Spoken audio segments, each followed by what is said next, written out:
Mas antes, é claro, que eu quero dar boa tarde para todos vocês que estão nos acompanhando, tanto no nosso chat, nosso canal do YouTube, como também desejar uma ótima tarde aí, super especial para vocês que estão nos acompanhando aí pelo Profit da Nelogic. Uma ótima tarde para todos vocês, obrigada pela companhia, não é isso? Então vamos lá, Rafa, vamos dar um oi aqui pro pessoal do chat, o professor do Becker, que também está aqui, inclusive. Um querido, fofo. Momento fofura, né? Exatamente, dá vontade de botar no potinho e levar para casa. Esse é o professor do Becker. E todo mundo está elogiando aqui ele, né? Claro, ele é maravilhoso, gente, ele é ótimo mesmo. Mas muito obrigada a todos. Christian Gabriel por aqui, o Ricardo Gomes, Alexander, o Gilberto, que também está aqui desde mais cedo, o Helder, Rui das Neves, que está aqui, o MPK, inclusive, desejando já um bom descanso aí para o Daniel. O Daniel volta amanhã. Enfim, boa tarde para todos vocês que estão aqui, inclusive. Parece que hoje a gente vai começar aqui o programa até, né, uma certa tranquilidade, né, Rafa? Olha, eu não vou falar isso, porque as últimas 2, 3 vezes que a gente falou assim, não, porque hoje o top... Debs, a gente chega aqui e eu falo, Debs, tranquilo. Tá tranquilo, a gente vai dar umas notícias de dividendo ali, um JCP no máximo, vai dar tudo certo, a gente faz uma análise de commodity, tá tudo certo. No meio do nada, 150 mil soldados tá na fronteira com a Ucrânia, o negócio vai invadir, vai acabar o mundo, nós caindo 3% agora, e vamos lá com o cara do Pentágono lá. E aí, corre lá. Mas então... hoje, né, depois de 2 dias aí de muita adrenalina aqui nesse Top News, vamos começar o fechamento de mercado como de tradição, já aqui nessa tarde. Bora. Vamos começar aí atualizando nessa bolsa.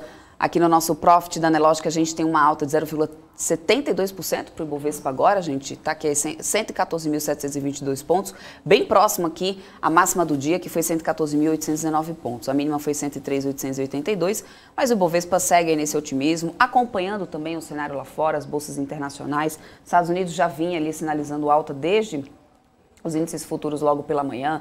A Europa também operou em alta durante todo o dia de hoje, inclusive. Somente Xangai, na China, foi que ficou ainda numa queda, refletindo um pouco essas tensões geopolíticas, mas todas as outras bolsas, outros índices, conseguiram se sustentar no negativo com um certo alívio aí das tensões, né, naquela região, depois que houve aí a notícia de que algumas tropas estariam voltando para sua base fixa, e no final das contas o Putin ter demonstrado ali uma flexibilidade aí para um diálogo. Então, no final das contas, a gente tem as bolsas indo bem agora.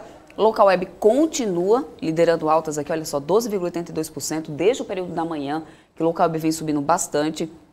Isso aqui pode ser muito acompanhando também, 3% agora de alta. Né, o cenário lá fora, como eu falei para vocês, nas bolsas americanas, a gente tem aí cotação positiva, inclusive na bolsa da tecnologia por lá, olha só, Nasdaq está subindo agora 1,92%. Pois é. S&P 500 está subindo 0,25%, Dow Jones está subindo 1% agora. Nas commodities é que a gente ainda tem queda, então a gente tem o Brent caindo 3,22%, com o barril cotado a $93,38, e o WTI cai 3,54%, com o barril cotado a $92,08. Né, e 800. E no final das contas, o que a gente tem visto aqui nas quedas? Justamente os setores de commodities, siderurgia e mineração, né, e também o setor de petróleo, que tem dado uma segurada. Se não fosse isso, inclusive, Rafa, a gente poderia estar assistindo uma alta bem maior, né, aqui nesse Ibovespa. E Local Web não tem nada tão pontual, a não ser o otimismo mesmo com o mercado lá fora, as bolsas, né, de tecnologia lá fora indo em alta, então os analistas do mercado acreditam que seja isso, porque aí acabam que os investidores procuram os papéis que são mais descontados, o que pode estar justificando essa alta aí de Local Web hoje aí na casa dos 13%.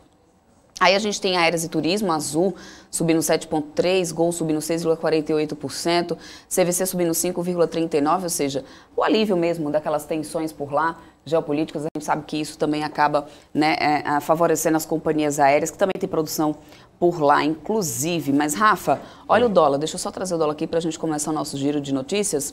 O dólar está aqui nos 5,20, hoje a gente furou novamente esse 5,20, fomos uma mínima de 5,18, que era de 0,50 nesse momento. Por falar em dólar, sabe o que eu lembrei agora? Do Mickey? O Lucas Claro, então, Lucas e o Mickey. O Lucas Claro teve ontem aqui na BMC, o Rafa. E aí? Tá indo passar férias, tá indo pra Disney. Você tá de sacanagem, ele não chamou a gente? Tá indo pra Disney, o seu Lucas Claro. Ontem ele esteve aqui e falou isso, aí o dólar caiu, né, já vai... Não, bacana. Já vai dar um oi ali chama, pro tio Mickey, exatamente. Ele me chama, né? Mas ele disse que ia postar a foto de lá e ia marcar a gente. Eu quero que ele traga uma pelúcia do Mickey.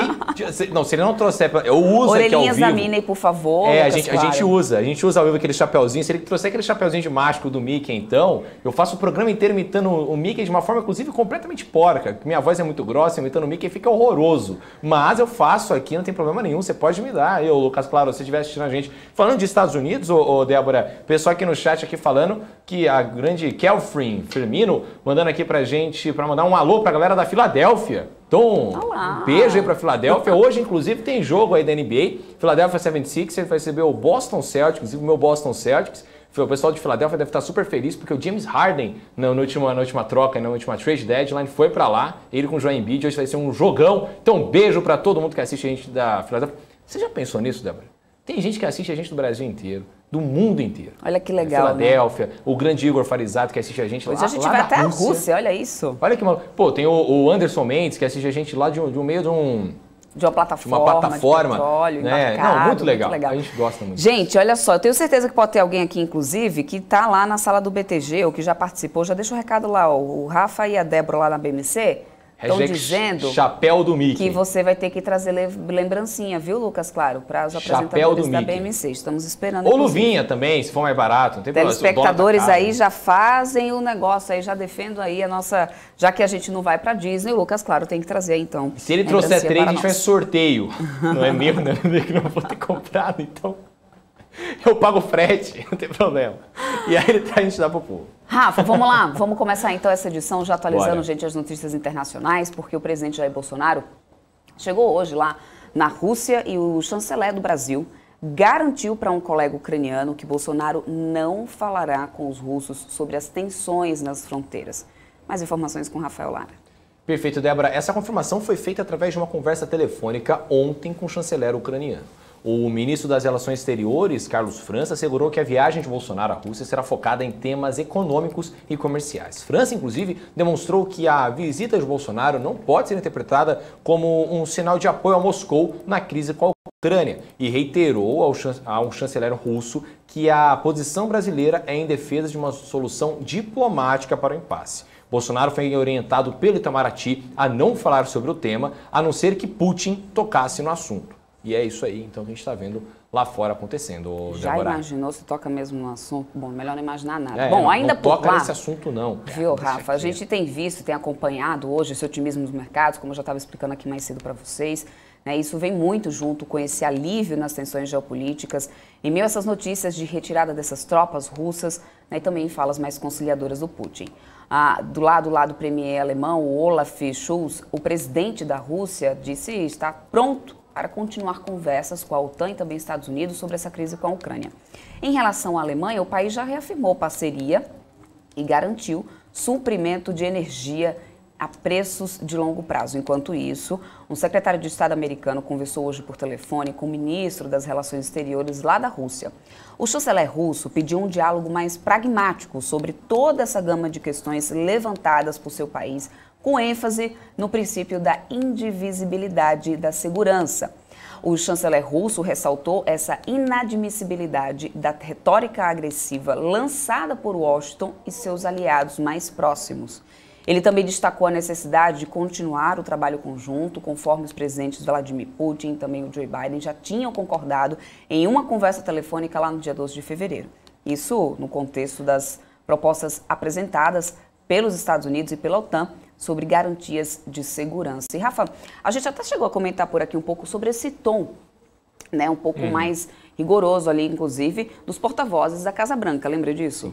Sim, e a gente viu, inclusive, Débora, vale lembrar, uma mudança do posicionamento em cada discurso. A gente fez aqui a tradução do secretário de Segurança Nacional na sexta-feira, né? Também fizemos da Jen Psaki, que é a porta-voz da Casa Branca. E aí ontem a gente trouxe também a tradução do John Kirby. Por quê? Porque a gente sabe que cada uma dessas vírgulas, em questão geopolítica, cada vírgula importa.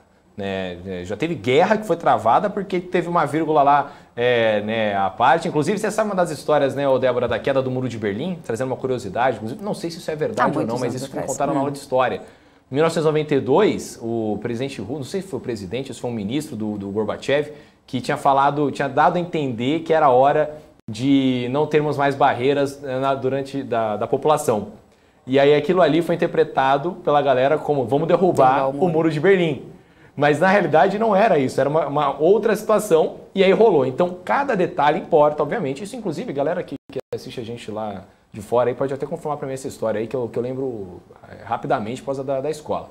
Contudo, a gente mostrou ontem que teve uma mudança do porta-voz do Pentágono falando assim, olha, a gente não quer uma briga militarizada.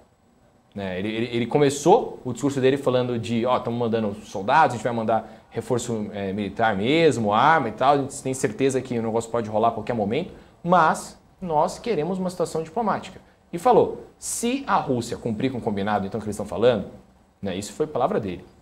Né, ele falou, olha, eu duvido que seja realmente tão verdade assim, de que eles estão parando as questões militares justamente por conta das últimas ações. Mas se for verdade, dê então uma atitude maior, mais forte, e tire então de fato suas tropas.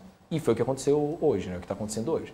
Então, a gente viu essa sinalização, né? Existia um receio também, que a gente chama de false flag, né? Que eles falavam muito ontem sobre false flag, que é como se fosse uma falsa bandeira branca, né? Então, o governo russo falar, olha, a gente não vai atacar, mas aí os soldados vão lá e atacam, né? Para tentar pegar desprevenido. Mas hoje a gente viu realmente, de fato, o governo cooperando aí e andando de uma maneira a se resolver o conflito de forma diplomática ao invés de forma militarizada, graças a Deus, porque a gente não quer ver guerra em nenhum lugar, né, Débora? Que assim continue, né, o Rafa? Mas olha, o que eu estava dando uma olhadinha aqui, inclusive, é que sites do governo da Ucrânia já relataram que estão sofrendo um novo ataque de hackers, inclusive. Sites do governo da Ucrânia e de bancos estatais foram alvo de um novo cyberataque hoje. Pelo menos 10 portais saíram do ar, entre eles o do Ministério da Defesa, das Relações Exteriores e da Cultura. Pelo menos foi o que informou a Associated Press, que esses portais aí de um dos maiores bancos estatais do país também foram afetados por esse ataque que ocorreu hoje.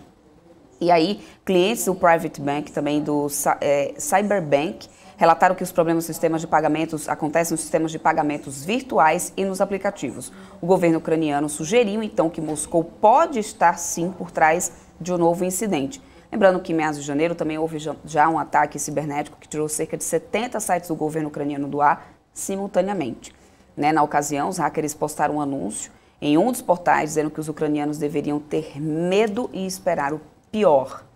Será que você vai sempre ficar nessa situação por lá, né? Bom, vamos lá, vamos continuando por aqui. A gente vai acompanhar, claro, como vocês, né, que já vem assistindo a gente, já conhece aqui o nosso trabalho, a nossa atuação aqui na BMC. Claro que qualquer informação de última hora, a gente vai trazer aqui em primeira mão para vocês. Se tiver alguma coletiva lá fora, se tiver alguma novidade sobre essas tensões geopolíticas, a gente com certeza vai atualizar, principalmente trazendo aí até que ponto, né, isso impacta aqui o nosso mercado no Brasil.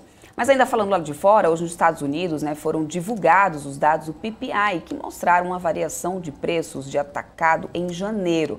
A nossa correspondente Giovanna Locatelli tem mais informações. Giovanna. Sim, entre os destaques eu trouxe a NVIDIA. Os investidores da empresa esperam uma reviravolta nas ações após o seu relatório do quarto trimestre fiscal, que vai ser divulgado amanhã.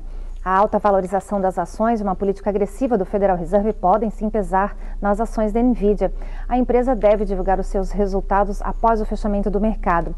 As ações da NVIDIA caíram 19% até agora no ano. Temos também os dados atualizados do Departamento do Trabalho americano, apontam a inflação ao produtor de janeiro em 1%, ante 0,2% positivo em dezembro e consenso de 0,5 ponto percentual. O núcleo do PPI sobe 0,9%, ante 0,5 ponto positivo em dezembro e estimativa de 0,4%. Giovanna Locatelli, dos Estados Unidos, para a BMC News. Obrigada, Giovanna. Bom, voltando aqui para as notícias do Brasil, gente, a Enalta produziu mais de 480 mil barris de petróleo, equivalente no mês de janeiro, média aí de mais de 15 mil barris por dia, segundo o comunicado que foi divulgado hoje pela companhia. Em dezembro, a companhia havia produzido mais de 20 mil barris de óleo equivalente, o que indica um recuo na produção diária no primeiro mês de 2022. Mudando agora um pouco de assunto, falando sobre o leilão de linhas de transmissão, que estão prevendo investimento total acima dos 15 bilhões de reais. Mais informações com Rafael Lara. Perfeito, Débora. O certame está previsto para ocorrer no dia 30 de junho, para a construção de mais de 5 mil quilômetros de novas redes de transmissão de energia em todo o Brasil. As concessões foram divididas em 13 lotes e terão um prazo de 30 anos prorrogáveis pelo mesmo período. O edital, inclusive, deve ser publicado até o dia 26 de maio e a assinatura dos contratos tem previsão de acontecer no dia 30 de setembro. Débora. Maravilha, Rafael. Olha só, a Petrobras deve elevar preço da gasolina para poder conseguir alinhar isso com o mercado internacional. Pelo menos é o que está dizendo o senhor da Raízen. Rafa, informa melhor isso para a gente. Perfeito, Débora. O presidente da Raízen, Ricardo Mussa, disse hoje que acredita que a Petrobras deverá realizar um reajuste positivo no preço da gasolina comercializada no Brasil. Segundo ele, o ajuste deve ocorrer para seguir os ganhos registrados no mercado internacional de petróleo e garantir a oferta de outros players no país, Débora. Boa, Rafa, vou até atualizar aqui, vou trazer o setor de petróleo para a gente dar uma olhadinha. Né? Mais cedo eu falei para vocês de como está a cotação do petróleo, tem queda aí para a cotação, né, do petróleo, bastante, aí bem acentuada, inclusive, desde o início do dia, tá, Rafa, vem nesse cenário. E aí a gente tem aqui, olha só, Petro 4 caindo 1,55%, Petro 3 1,74%, Enat 3, né, que a gente falou agora há pouco, também está caindo 1,9%, Prio 3 cai 3,02%, 3R Petróleo que está liderando quedas no setor, Vibra Energia, a única que está indo na contramão. Nesse momento sobe 2,86%, mas Petrobras segue em queda, assim como também a Prio. Bom, mudando de assunto, o relatório dos projetos dos combustíveis que o senador Jean Paul Prats está preparando dobra o número de famílias beneficiadas pelo Vale Gás de 5,5 milhões para 11 milhões de famílias, o que também vai dobrar, claro, o gasto com o programa para 3,8 bilhões. O Senado pautou para amanhã a votação desse e de outros 2 projetos também relacionados a preços de combustíveis. O relatório do senador ainda introduz uma cobrança monofásica de ICMS e deixa livre para cada estado definir a alíquota do imposto. Rafa, vamos dar mais um oi aqui para o pessoal e também atualizar sobre o Bitcoin e as criptomoedas, como que estão as cotações aqui agora? Pois é, né? As criptos estão, né? É hoje o dia da alegria, né? De novo. Então aí o Bitcoin subindo 4,19%, agora 4,75% só porque eu fiz essa brincadeirinha, foi brincar. Essa cantoria, né? O Bitcoin aí aos 44.127 dólares. O Ethereum, por sua vez, está subindo 7,8% aos 3.117 dólares. Tá todo mundo subindo hoje aqui, tirando... Não, todo mundo do top 20, pelo menos as criptos, está subindo aí com destaque para algumas, como por exemplo Solana. Nossa, desculpa, deu uma engasgada aqui com a subida de Solana, subindo 8,01% e também a Binance Coin subindo 8,5%.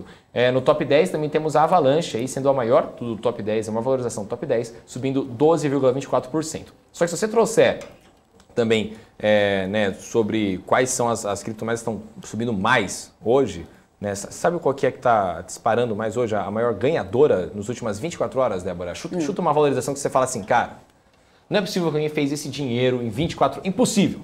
Impossível. Você fala assim, absurdo. Absurdo. Sei lá, manda aí. 1.166% de valorização. Caramba. Nas últimas 24 horas aí, uma cripto chamada OnLexPA.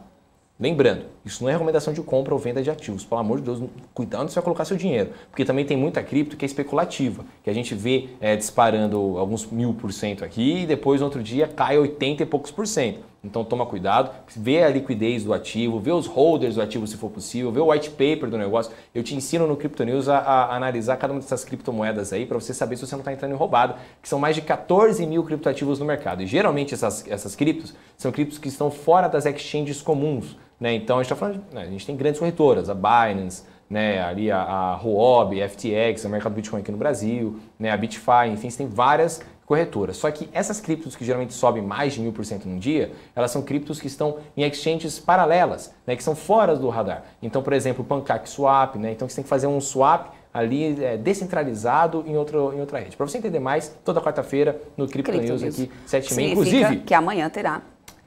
Acho que eu posso fazer já esse anúncio, já porque eu confirmei já com os dois. Amanhã o Crypto Fight, Débora, vai ser entre Tio Uli e André Franco no Crypto News. Então, André Franco, que era da Empíricos, foi para o mercado do Bitcoin, vocês já receberam eles várias vezes aqui, vocês devem conhecer. O Tio Uli também, obviamente, vocês devem conhecer. Vamos ter aí dois lados opostos, então, no debate. Vocês não podem perder amanhã 7h30. Eu estou muito ansioso. Vai dar o que falar. Eu estou muito feliz com esse programa. Hein? São duas pessoas que eu admiro demais e que eu, como entusiasta de mercado financeiro e mercado cripto, vou estar aqui só com a minha pipoca aqui e mediando o debate. Obviamente, sempre com muita educação, muito respeito, mas você pode vir aqui e também mandar sua pergunta, que assim como os debates de políticos, que você pode mandar sua pergunta lá, né, e você tem a pergunta do povo, eu também vou trazer aqui no Crypto News, sempre com muito respeito, pelo amor de Deus. Você não vai xingar o amiguinho, não, porque aí perde a graça. Não é não, Debs? Isso mesmo. Rafa, vamos só atualizar o pessoal, porque o TCU já voltou a votar, voltou a julgar, né, vai ter a votação ainda, o processo de privatização da Eletrobras. Inclusive, eu até trouxe aqui o setor de elétricas para a gente dar uma olhadinha. A Elet6 está liderando altas agora no setor, com mais de 3,44% de alta. A Elet3 também, né, segue subindo, a Elet6, inclusive, liderando aqui no final das contas com todo esse processo que vem acontecendo. Nessa primeira fase, só para poder vocês entenderem, já está em andamento isso lá no TCU. Né? E nessa primeira fase do processo, a maioria dos ministros, né, do TCU deve votar a favor da privatização da companhia. Pelo menos é o que tem se, né, especulado aí no mercado. Numa segunda etapa, o tribunal vai ter que aprovar a modelagem de capitalização e também o preço mínimo da ação na oferta, que deve reduzir a fatia da União Estatal. Né? O governo quer fazer a oferta de ações até maio. E aí já começou, né, esse processo lá no TCU, já está em andamento por lá, inclusive a gente começou a ver, então, o TCU começou o julgamento por volta das 4 horas da tarde. Estão analisando, então, nessa primeira etapa, esse processo de privatização da Eletrobras, que já apareceu aqui, ó, liderando altas nesse momento aqui, no painel do setor de elétricas. E o Bovespa continua, 114.682 pontos. Exatamente. Débora, é isso, vamos para o nosso papo aqui. Vamos mandar um abraço, porque eu vi tem... chat aqui, tem gente do Uruguai também assistindo a gente. De onde? Do Uruguai, eu vi alguém aqui... Do Uruguai? Então. Que maravilhoso, Uruguai. Um beijo para Mariana aí que está assistindo a gente. O Urso de Ouro. Beijo, Mariana, para você também. Firmino, Leonardo, que está também lá no Uruguai, ô Rafa. Lá, que coisa, hein? A gente tá muito chique.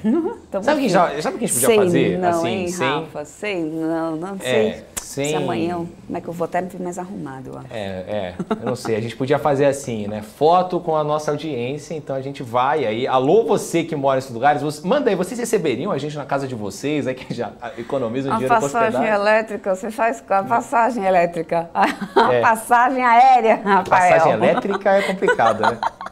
A Débora, gente... Foram tantos dias de tensão que eu e a Débora, a gente já foi, né? Minha cabeça já está no Beleléu, já tá lá no Beleléu. Nem quarta. Né? Mas vamos lá, vamos bater um papo agora com o Cássio, ele que já está aqui, sócio da ONU Investimentos, viu, Rafa? Bora. Cássio, uma ótima tarde para você, vamos falar sobre assunto sério agora. Muito obrigado, seja bem-vindo aqui à BMC. Muito obrigado mesmo pela sua companhia. Obrigado, Débora. Obrigado, Débora. Obrigado, Rafael, aí pela oportunidade de participar. Boa tarde a todos. Um prazer estar aqui na BMC. Que maravilha. Olha só, vamos lá falar um pouquinho sobre esses preços aí do diesel e também da gasolina no mercado doméstico, né? Tão defasados, né, em relação aos valores internacionais, e diante dessa forte valorização do petróleo, é bem provável que a Petrobras anuncie novos reajustes, pelo menos esse é o consenso já de algumas casas do mercado, né? Eu até falei sobre isso aqui agora mais cedo. Como que você tem visto esse momento do petróleo aqui no Brasil, Cássio? Esse momento do petróleo no Brasil, Débora, é um assunto muito delicado, né? Porque os combustíveis, eles têm um peso muito forte na inflação. Então, principalmente na inflação e atingindo diversas classes aí. E vale ressaltar que o IPCA, né, ele tem um efeito, assim, vamos dizer, principalmente no caso dos combustíveis, em faixas de população aí que tem uma renda menor, os combustíveis ele pode ter um peso, inclusive, maior do que nas classes mais favorecidas ali, que tem uma renda maior, no caso. Dessa forma, o que a gente está observando? O petróleo ele está justamente acima dos $90. E o Brasil já está nessa questão aí de aumento de juros para justamente tentar controlar essa inflação. Então, o grande receio aí que o mercado tem é o governo vir com uma política ali agressiva de interferir nos preços, principalmente no assunto da Petrobras ali, para que diminua o lucro aí da estatal, para justamente tentar controlar essa inflação. O governo, vocês mesmos já comentaram muito aqui, está tentando justamente medidas aí ao colocar responsabilidade nos estados, mudando aí essa questão do ICMS, para tentar amenizar esse impacto aí do preço do combustível, mas mesmo assim a commodity ela segue em ascendência. Hoje a gente teve um alívio, principalmente com a questão aí da Rússia, dizendo aí, retirando parte das tropas, mas mesmo assim a gente ainda tem a commodity ali acima dos $90. Nós tivemos um arrefecimento ali por causa da valorização do real perante ao dólar, o que pode ajudar, o que ajuda de fato aí a reduzir o preço, mas infelizmente ainda a alta da commodity foi muito mais forte. Então, isso traz assim, uma preocupação adicional, e essa preocupação adicional ela pode refletir numa inflação mais alta e também num aperto monetário maior, o que prejudicaria aí diversos setores aí, e principalmente aí a renda aí da nossa população, podendo inclusive aí a gente ter ameaça aí de alguns setores de greves, como a gente já viveu esse fato aí no passado. Perfeito. Agora, Cássio, eu queria te perguntar um pouco sobre como é que você tem visto também esse setor de mineração no Brasil, porque a gente tem algumas questões, né? Primeiro, a Vale, né, uma das principais empresas aqui do Brasil, né? A gente vê ali o setor de mineração sempre muito forte. E eu ia te perguntar uma coisa. O quanto que você acha que o risco Brasil está impactando a Vale e também o quanto que você acha que o mercado internacional também impacta a Vale? Qual que você acha que é a dimensão para o investidor poder focar nesse setor de mineração? Né? É o único jeito também dele focar no setor de mineração? Não tem como você focar aqui, né, sei lá, Aura Minerals, né, que é também de BDR, né? O setor de mineração, né? de ouro e tal. Então, como é que você acha que o investidor, para focar ele em mineração, de fato, ele consegue montar uma carteira ali, um risco-retorno bacana para conseguir voar nesse setor? No caso do setor de mineração, nós temos que olhar primeiro, a gente fala que é um setor da Bolsa focado em commodities pesadas, né? Então, a gente vai buscar empresas em que estão relacionadas a commodities pesadas. Seriam empresas exportadoras ali, no caso de alumínio, cobre, minério de ferro, aço, né? Então, a gente classifica ouro também dentro do mercado financeiro em empresas de commodities pesadas. Para montar a carteira dessas empresas, é muito importante acompanhar como é que está o preço da commodity. Exemplo, vamos pensar aí no caso aí do minério de ferro, né? O minério de ferro ele chegou aí a bater $150, mas a China, de forma recente, aí, tem regularizado, porque o mercado chinês da commodity ele é muito especulativo, tem muita especulação em cima do mercado.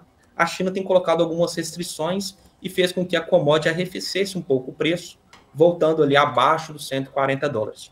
O que é importante aí a gente entender bem esse mercado para poder investir nessas empresas, sejam empresas ligadas ao minério de ferro, seja no caso aí que você trouxe aí, Rafael, do ouro, né, no caso da Aura Minerals. É muito importante a gente olhar o break-even. O que é o break-even? O break-even é o custo aí de produção para que a empresa possa ter lucro. Então imagine aí que o break-even ali da Vale, imagina, é muito menor que isso, mas imagine que fosse $100, apenas para facilitar o cálculo aí de quem está nos assistindo. Se o preço do minério de ferro for para $110, vocês concordam que a Vale está tendo $10 de lucro por tonelada? Se for para 120, vai para 20. Então a empresa dobra o lucro. Então, investir nas empresas acaba sendo mais assertivo do que investir nas commodities, porque uma disparada do preço aí da commodity pode dobrar os lucros da empresa à medida que eu entendo essa questão do break-even. Isso vale para a Aura Minerals, isso vale para a Vale e para muitas outras. Então, é muito importante a gente ter essa... É claro que os custos podem se variar à medida que ela vai aumentando a produção também, então é importante destacar isso, mas esse impacto no preço, no lucro, ele é muito forte. Então, é acompanhar como é que está a questão internacional. Então, quais são os fatores que eu olho? Primeiro, essa questão do preço do commodity lá fora. 2, qual que é a expectativa de crescimento da China, do mercado asiático, que é um mercado consumidor dessa matéria-prima? Então, seja de alumínio, seja cobre. Então, qual que é a expectativa de crescimento? Então, a gente olha a expectativa, porque é um mercado muito dependente internacionalmente. Não é igual o Brasil, que o mercado interno consome o que a gente produz. Então, a gente tem que olhar muito essa parte de geopolítica para fazer o investimento da forma mais assertiva e, claro, tentar acertar o momento aí para ter bons retornos. Então, para o investidor que busca essa composição, é importante olhar esses fatores. Agora, Cássio, deixa eu te perguntar uma questão, né? A gente vê uma entrada muito forte de um público muito jovem na Bolsa e com isso também vem muito a questão da onda ESG para tudo que é lado na Bolsa de Valores, obviamente, né? Enfim, a onda, desculpa, não escutei. A onda ESG, né? Enfim, Environment, Social and Governance. né, de boas práticas ambientais, sociais e de governança. E, ao mesmo tempo, nós tivemos aqui no Brasil, né, isso é uma questão que a gente já trouxe vários analistas ESG aqui, que comentam que, por exemplo, as empresas de mineração elas ainda estão um pouco atrasadas em relação à onda ESG, vide, por exemplo, o Vale, enfim, aí Vale é o maior exemplo disso. Você acredita que ainda vai haver um certo filtro ESG para esse setor conseguir se adequar a isso, ou você acha que sempre vai ser um pouco antagônico? A pessoa que for montar, por exemplo, uma carteira focada 100% em ESG não vai poder contar com um setor tão forte como o de mineração aqui no Brasil. Ou você já vê o movimento das empresas já tentando se adequar a isso, né, acertar suas práticas ambientais, né, de governança também, sociais também, principalmente, para conseguir fazer um investimento e para atrair justamente o público mais jovem, né, que está entrando agora. Se não me engano, a B3 bateu 5 milhões de pessoas, não foi isso ultimamente? Então, a gente teve uma entrada Isso, absurda. investidores pessoa física. Apesar de a gente ter esse aí bem pequeno em relação ao tamanho da nossa população, né, Rafael? Então, assim, a gente ainda tem pouco acesso ainda dos jovens aí, dado o tamanho da nossa população. Essa parte do ESG que você trouxe, Rafael, é de extrema importância.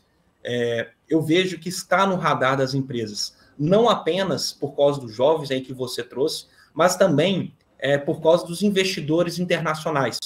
Grandes fundos de investimento internacional, eles buscam investir nessas empresas justamente que seguem essas práticas de ESG. Então, para grandes empresas de commodities pesadas, também commodities agrícolas, também empresas aí focadas no agronegócio, para elas entrarem no radar, elas têm que seguir essas políticas de investimento, seguir essa política do ESG, porque senão elas vão ficar de fora de recursos aí que a gente está falando de bilhões, dezenas de bilhões de dólares. Então, vejo que as empresas estão cada vez mais atentas, porque não só apenas para elas receberem investimentos, mas também para elas buscarem dívidas. Então, eventualmente, buscar uma dívida lá fora e para ela buscar esse recurso, para a entidade, assim, ou um fundo que for emprestar esse recurso, ele vai olhar a governança, ele vai olhar como que está o posicionamento ambiental. Então, isso está, de fato, no radar das grandes empresas, principalmente essas empresas aí que estão uma visão de longo prazo. Então, eu digo que hoje, grande parte das empresas, elas criaram setores e estão muito preocupadas, porque a gente está falando de um volume de recursos aí muito alto, essencial para o crescimento delas. Perfeito. Agora, inclusive, eu ia fazer uma outra pergunta, já pegando esse gancho da questão dos investidores, né, que a gente estava falando agora há pouco, né, de quão pouco, né, que é a nossa porcentagem ainda, quão pouco é a nossa porcentagem ainda em comparação a toda a população, né? Se você pega os Estados Unidos, por exemplo, mais de 60% das casas né, investem ali em bolsa de valores. O que você acha que está faltando? Né? Na sua opinião, mesmo, né? A gente viu aí, né, um movimento de mercado de facilitação nas corretoras, né? Agora é muito fácil comprar uma ação, você abre uma conta em 5 minutos, você consegue comprar uma ação por menos de R$1, né? Várias vezes. A galera falando de Oi aqui, Oi custa 92 centavos, né? Então você consegue fazer uma compra muito rápida. Você não tem mais taxas, né? Se você pega a maior parte das corretoras, inclusive, não tem taxa, né? Tirando aquelas que têm assessoria. E também, enfim, né, tem uma facilitação muito grande. O que você acha que está faltando? Né? É educação financeira? É hábito? É um movimento também de, talvez, renovação dos movimentos econômicos? Porque antigamente você tinha uma facilidade, um hábito muito grande de guardar dinheiro na poupança, mesmo que isso fosse até, muitas vezes, mais perigoso do que você, sei lá, colocar num título de renda fixa, né? Porque, vai lembrar, a gente já sofreu o confisco da poupança aqui no Brasil faz pouquíssimo tempo. Então, o que você acha que está faltando para o mercado dar essa virada de chave? Ou a gente nunca vai conseguir bater um Estados Unidos da vida, porque você também consegue investir nos Estados Unidos, você consegue também ter opções ótimas lá fora, e é um mercado muito mais envolvido em relação à liquidez, etc. Rafael, você trouxe 2 pontos ali que seria o meu ponto de partida. O primeiro ponto aí que você trouxe foi essa barreira do custo. Eu acredito que quando a gente tem essa questão do custo aí, já muitas corretoras, aí a pessoa pode investir a custo zero, você reduz muito, você facilita muito a entrada de novos investidores. Então, excelente ponto destacado por você. Eu acredito também aquilo que você falou da questão da tecnologia, né? A tecnologia está cada vez mais disponível aí para a população, o acesso. Se eu fosse, assim, para dizer um dos pilares, seria justamente essa conscientização financeira. Eu vejo muitas escolas já preocupadas com isso. Eu acredito que eu vejo que é um tema que muitos jovens ainda não sabem como investir. Apesar de ter essa informação fácil, ao fazer uma pesquisa no Google, ou pesquisa em qualquer buscador de internet, é uma informação ainda que ela não é passada de uma forma segura e não é, acima de tudo, incentivada.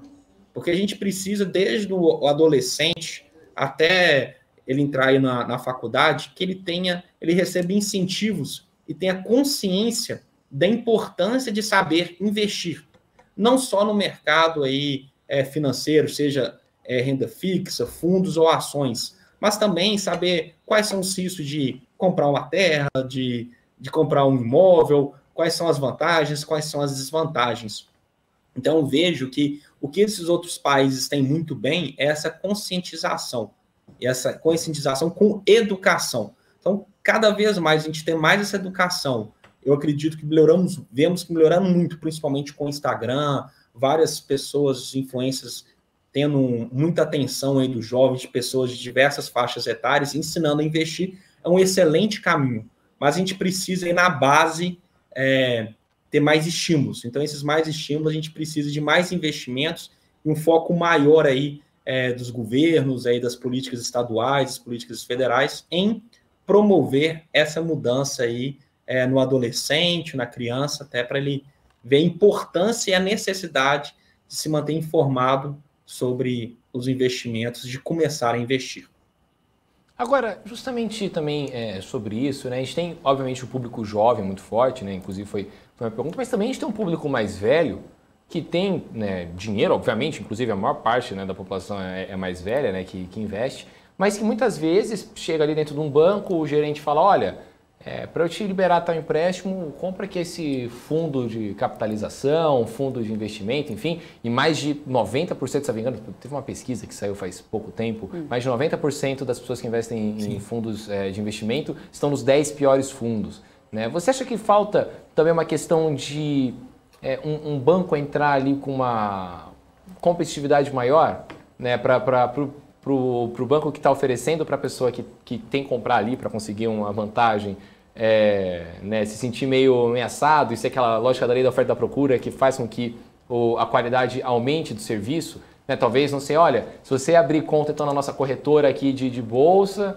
e comprar tais ETFs, o que é melhor do que comprar um fundo de investimento falido, é melhor você comprar um ETF. Então, a gente te dá tal vantagem, a gente cria um programa de recompensa, não sei. Ou você acha que está faltando, sei lá, fiscalização, uma diluição desse monopólio do setor bancário? O que você acha que está faltando para conseguir atingir esse público também, que tem muita grana, obviamente? Quando a gente trata desse público aí mais velho, que já investe há muito tempo, mas tem, às vezes, investimentos que poderiam ser melhores, né?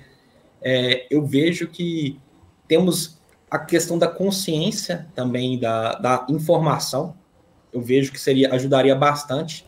Então, essas pessoas, às vezes, elas não sabem que existem alternativas melhores e são, às vezes, inclusive, mais seguras do que estão investindo.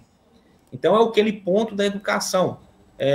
Eventualmente, até essas transparências que a gente tem da informação aí, da rentabilidade, da comparação aí com os índices, pecam em alguns relatórios que também poderiam ajudar.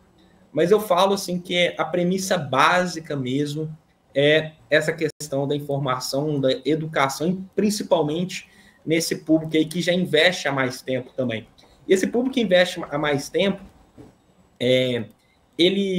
às vezes ele tem uma certa aversão a alguns outros investimentos, porque o Brasil, nas últimas décadas, passou aí por diversas transformações, né? Seja aí de bolsa caindo muito forte, nós tivemos aí impeachment, grandes confusões políticas. Então, às vezes, as pessoas acabam tendo um certo medo de que investir o recurso numa corretora ou numa instituição não tradicional de um grande banco é algo muito arriscado, que se pode perder muito dinheiro. Então, a forma como, às vezes, a gente transmite essa informação, a própria imprensa, de uma forma geral, ela transmite informação de forma correta, mas às vezes interpretações de quem recebe isso pode ser, vamos dizer assim, um pouco temerosas para tirar o dinheiro sair daquela zona de conforto com medo. Falar, não, se eu sair disso aqui que eu nunca perdi e for para algo novo, será que realmente eu vou perder? E isso, a base de tudo isso volta na questão da conscientização e na educação. Rafael, é incrível, a gente pode ir para todos os caminhos, mas eu sempre vejo que volta para o mesmo lugar, que é na educação, seja na educação, na conscientização. É um dever, eu acho que meu, seu, da Débora, de chegar aí para as pessoas que estão nisso e de ensinar, de mostrar a importância, mostrar aí parte assim do que tem feito de investimento, porque eu mesmo estando no mercado aqui financeiro, conheço pessoas aí que estão em investimentos e que não se movem. Eu tenho esse dever de passar, tenho esse dever de ensinar. Nós três aqui, mais quem está nos assistindo, que principalmente aí o telespectador do BMC News que tem essa consciência, a gente tem que fazer o nosso dever de ensinar essas pessoas, de provocar. Eu acho que não só ensinar, provocar, eu acho que é mais importante, que ela vai buscar informação e aprender. Perfeito. Maravilha. Deixa eu só trazer, além, né, eu queria voltar um pouquinho no minério de ferro, Rafa, mas não olhando aqui, a gente comentou muito o cenário aqui no Brasil, né, inclusive. Olhando lá para fora, na China, por exemplo, hoje a gente teve um tombo aí nos contratos futuros da Liang, chegando a cair, vai na casa dos 9%, fechou aí numa queda de 2,68%. Lá no porto de Qingdao também teve uma queda bem significativa ali, né, da cotação do minério de ferro. E aí a gente ainda tem uma repercussão lá sobre essa questão, né, dos produtores da commodity terem recebido avisos e notificações do governo sobre especulação com o preço do produto. E aí a gente tem, por exemplo, ontem também a gente já viu queda na cotação do minério por lá, e hoje acontece isso, os produtores por lá estão falando sobre isso, ou seja, acredita que daqui para frente a gente deve começar a ver quedas como essa, porque a gente sabe que é uma fatia muito importante do índice, né, relacionada a commodities, isso sustenta bastante ali o Ibovespa. Quando mexe ali com commodities, a gente já sente bem o reflexo. Hoje a gente está tendo aí o segundo dia consecutivo com quedas aí do setor. Né? Como que você vê essa interferência do cenário chinês, né, no andamento do setor aqui no Brasil? A China, ela está muito clara aí que ela não vai tolerar especulações no setor, Débora. Então, ao ela fazer isso, o que seriam essas especulações? Seriam investidores fazer, via derivativos, contratos de opção para, eventualmente, se beneficiar de uma alta, não apenas ali para, eventualmente, proteger a produção, proteger custo, eventualmente, entrando num cenário de sobrecompra, que isso acaba prejudicando, às vezes, a dinâmica. Então, a China não vai tolerar uma formação aí de uma bolha ou algo assim, ela vai literalmente controlar esse mercado. Como que ele interfere? Assim, vai cair mais, aí pode chegar a 100, 90, 80 dólares o preço do minério de ferro. Eu falo assim que eu já estive na China, já morei há um tempo, eu brinco que entender o próximo passo do governo chinês é extremamente imprevisível. Pode-se esperar de tudo. O que a gente tem que ficar bastante atento é justamente até que ponto esse minério de ferro ele vai, porque dizer quanto que vai ser o preço do minério de ferro aqui daqui a um mês, se ele vai continuar caindo, é extremamente difícil. O que eu ressalto é que a China, ao contrário de outros países, ela está com uma política em que ela está reduzindo os juros, está buscando expandir a economia. E o mercado chinês, ao fazer esse processo de expansão, ele tem muito investimento em infraestrutura. E investimento em infraestrutura leva um investimento maior do aço, que, por consequência, vai consumir aí mais minério de ferro. Então, falar que o minério de ferro está em queda livre mesmo, aí podendo cair muito forte aí, de forma assim, bem abaixo ali dos 100 dólares, eu acho difícil, uma vez que a China aparentemente pretende ser uma grande consumidora aí e incentivar a própria economia. Então, isso é um ponto que eu vejo aí que seria uma resistência e uma informação relevante. Mas esses controles assim, de cravar qual que será esse preço é extremamente difícil. É que nem a gente tentar ali prever o dólar para o final do ano. A certeza que nós temos aí é que a gente vai errar, né, Débora e Rafael? Essas previsões são muito difíceis, principalmente porque são assuntos muito delicados e podem ter mudanças aí de uma hora para outra. Mas a gente ainda vê que as empresas ligadas a commodities, nesse cenário que a gente está vendo de inflação global, pode ser ainda uma ótima alternativa de investimento, porque elas têm expectativas de pagar bons dividendos. E essa, inclusive, a minha pergunta para você era se esse ainda era um momento para, por exemplo, a entrada nesse setor de commodities, por exemplo. A gente sabe que, e muito se vê, muito se fala sobre esse setor ser muito cíclico, né? Então, a minha questão para você é, você acredita que a gente está ainda num ciclo de recuperação por causa da pandemia e tudo mais na questão do minério de ferro, falo especificamente, né? A gente veio vendo a demanda aí do minério, né, aumentar bastante nos últimos meses. Então, no final das contas, você acredita que ainda tem o andamento desse ciclo, renova daqui a pouco? Como que você vê isso? E também, só para complementar a pergunta da Débora, a questão também, quais são os gatilhos que o investidor deveria esperar, né, nessa retomada ou não de ciclo, nessa finalização ou não de ciclo, para poder se posicionar, né? Aquilo que o próprio Howard Marks fala muito sobre saber fazer o timing the market, né? Que é acertar o tempo do mercado, o ciclo do mercado. Qual ponto, então, que a gente está em relação ao mercado de commodities, Cássio? Não, perfeito. Um ótimo ponto, Rafael, essa frase aí do Howard Marks é essencial. Débora, ótimos comentários também. Acertar o ciclo do mercado aqui, porque a gente vê aí que normalmente o ciclo o mercado ele rotaciona muito. Então, quando o ciclo aí de commodities ele atinge um pouco, às vezes outros setores que não andaram, a gente tem uma rotação para outros setores ali que, às vezes, assim, o mercado continua subindo, mas as ações que eu estou estão paradas ou estão caindo, né? Então, o investidor ele sempre tem essa preocupação. O que eu gosto muito de ressaltar aí, lembrando aqui que não é nenhuma recomendação de investimento, tá? É sempre fazendo alocações pontuais à medida aí de cenário de queda, se você tem a convicção na empresa. Então, a gente vê empresas como a própria Vale, quanto próprios em Minas aí, que estão negociando alguns múltiplos historicamente mais baixos, e a gente tem essa expectativa de crescimento chinês, que é o que eu coloquei aqui, porque ela está buscando aí, ela está reduzindo juros, está reduzindo essa questão aí do compulsório, então pode ter grandes investimentos em infraestrutura.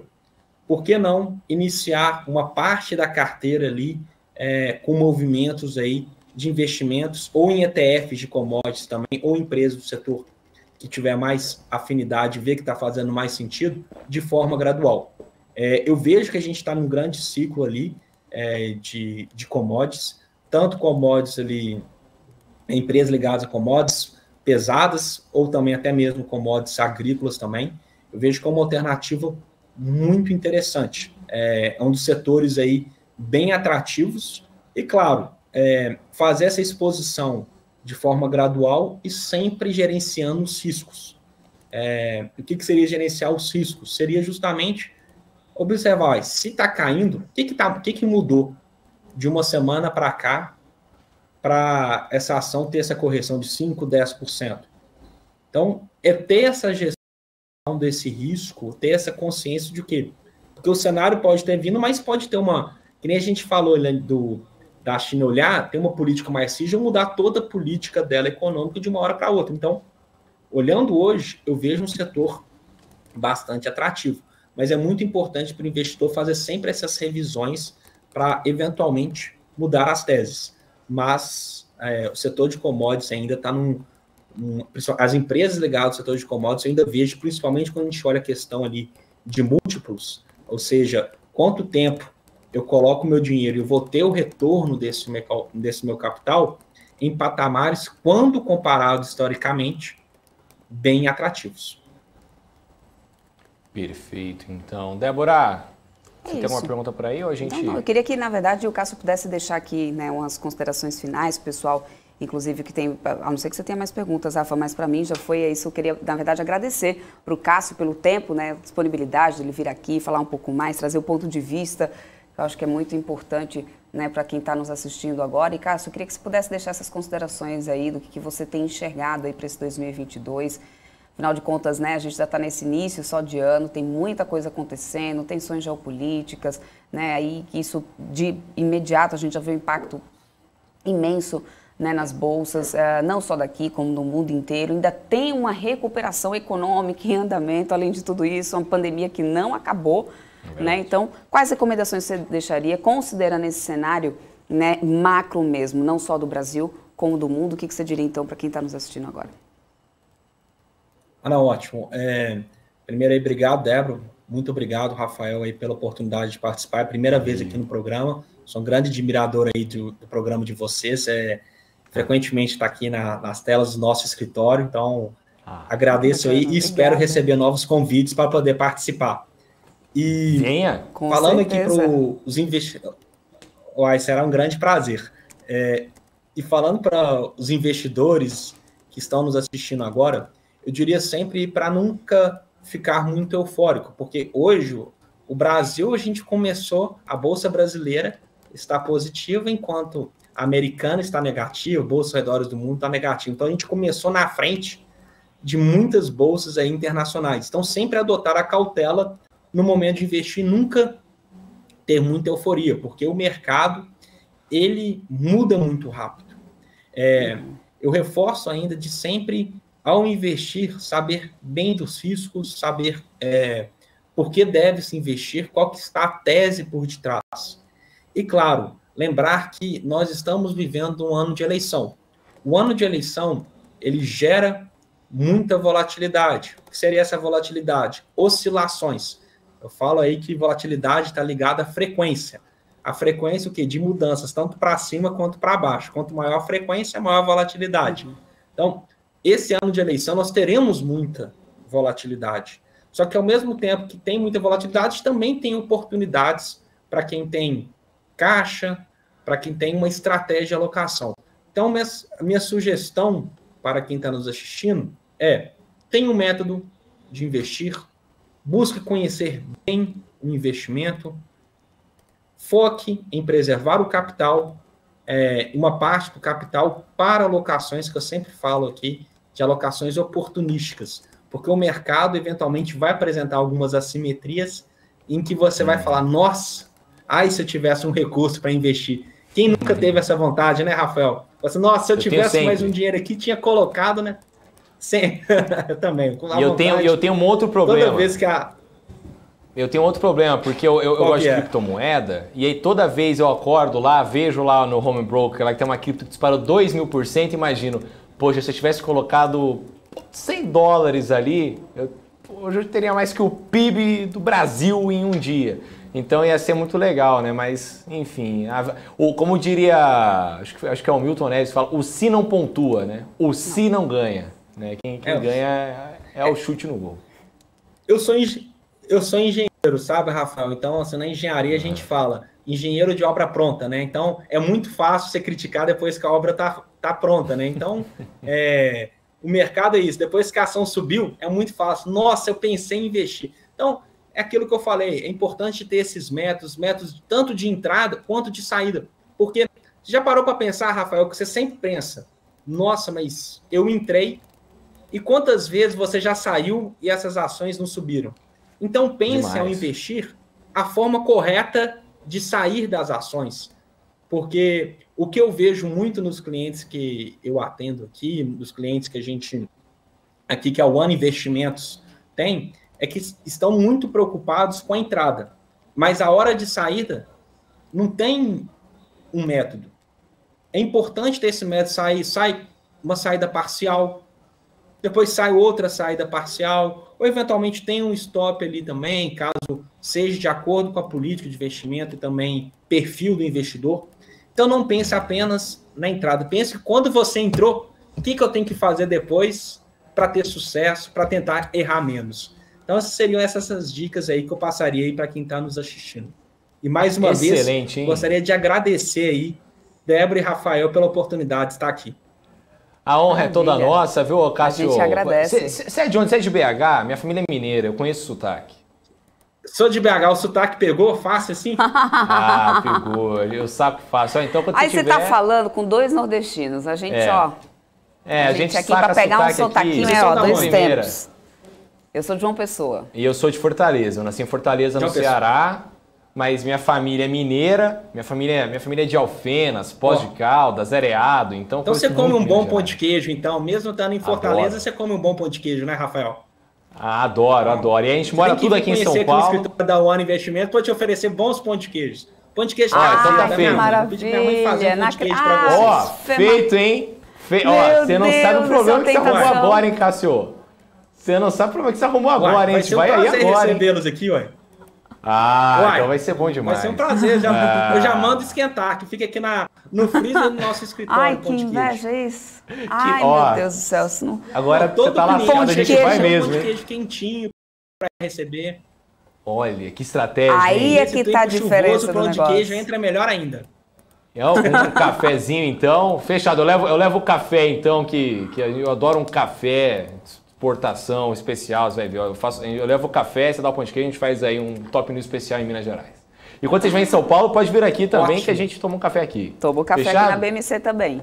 Excelente. E eu levo o pão de queijo, então. Eu levo o pão de queijo. Fechado, fechadíssimo. Então. Fechadíssimo. Já contrato fechado, prego baratismo, já não tem mais negócio. Fechado, hein? Fechado. Cássio, muito obrigada mesmo pela sua companhia. Obrigada pelo seu tempo. A gente espera você aqui mais vezes. Tchau, tchau. Valeu. Tchau, tchau. Até mais. Tchau, tchau. Antes da gente continuar por aqui, gente, cara, deixa eu só atualizar muito, hein? Nossa, muito. Olha que papo gostoso. É bom assim, papo né? Gostoso. Olha só, vamos lá, vamos ver esse mercado? Eu até trouxe aqui o papel da Local Web aqui separado para a gente ver. Local Web, olha isso, 13,55%. Né? Se fosse Magazine Luiza, já teria gente dizendo assim, Local Web nunca reclamei no chat, né? Porque sempre aparece alguns, né? Mas Local Web tá aqui, ó, tá R$10,99 agora o papel. Tá subindo aí nessa casa quase 14%, R$10,99. Papel que saiu aqui, olha só, bateu aqui, agora em janeiro ainda aqui, 7,67. Se a gente olhar para julho aqui, ó, olha onde é que estava o papel aqui em julho, 24,15, ainda falta um pouquinho aí, né? Um pouquinho bem significativo para conseguir voltar a marca pelo menos o que estava ali no meio do ano passado. Mas hoje o cenário está bem positivo para as techs, no final das contas isso tem favorecido bastante aqui o cenário local, lá fora está bem favorecendo aqui o cenário local, 14% de alta agora para a Local Web, que vai liderando lá na frente nesse índice Bovespa. Nas quedas continuam os dois blocos, tanto de siderurgia de mineração como de petróleo, e Bovespa continua aqui, ó, 114.679 pontos, alta de 0,70%. E a gente vai continuando por aqui, né, Rafa? Vamos bater um papo agora com Igor Farizato, é isso mesmo, Igor? Me corrija aí, senão... Ele é brasileiro, já está aqui com a gente, direto da Rússia, né? Bati um papo com ele no sábado e a entrevista foi tão boa que eu falei, a gente tem que chamá-lo no Top News pra gente bater um papo para saber como é que tá lá a Rússia. Né, pra gente não ter só a galera dos Estados Unidos, não. Vamos trazer como é que tá lá o negócio. Tudo bom, Igor? Seja bem-vindo ao Top News. Oi, eu não tô ouvindo vocês. Você não ouve a gente? Vou pedir para a produção para poder dar uma olhadinha, conferir o nosso áudio com o Igor lá, para poder a gente conseguir voltar falando com ele, inclusive. Enquanto isso, Rafa, vou só explicando para o pessoal que está em casa. O Igor, gente, ele é estudante, né, de engenharia lá na Rússia, né, tem 26 anos, se eu não estiver errando a idade dele, mas é isso mesmo, o que o pessoal da produção já tinha passado para mim, ele mora lá na Rússia, e aí a nossa ideia é trazer aqui um pouco do cenário local, né, um brasileiro que está lá e pode nos contar um pouco mais sobre esse clima aí na região, com todas essas tensões geopolíticas.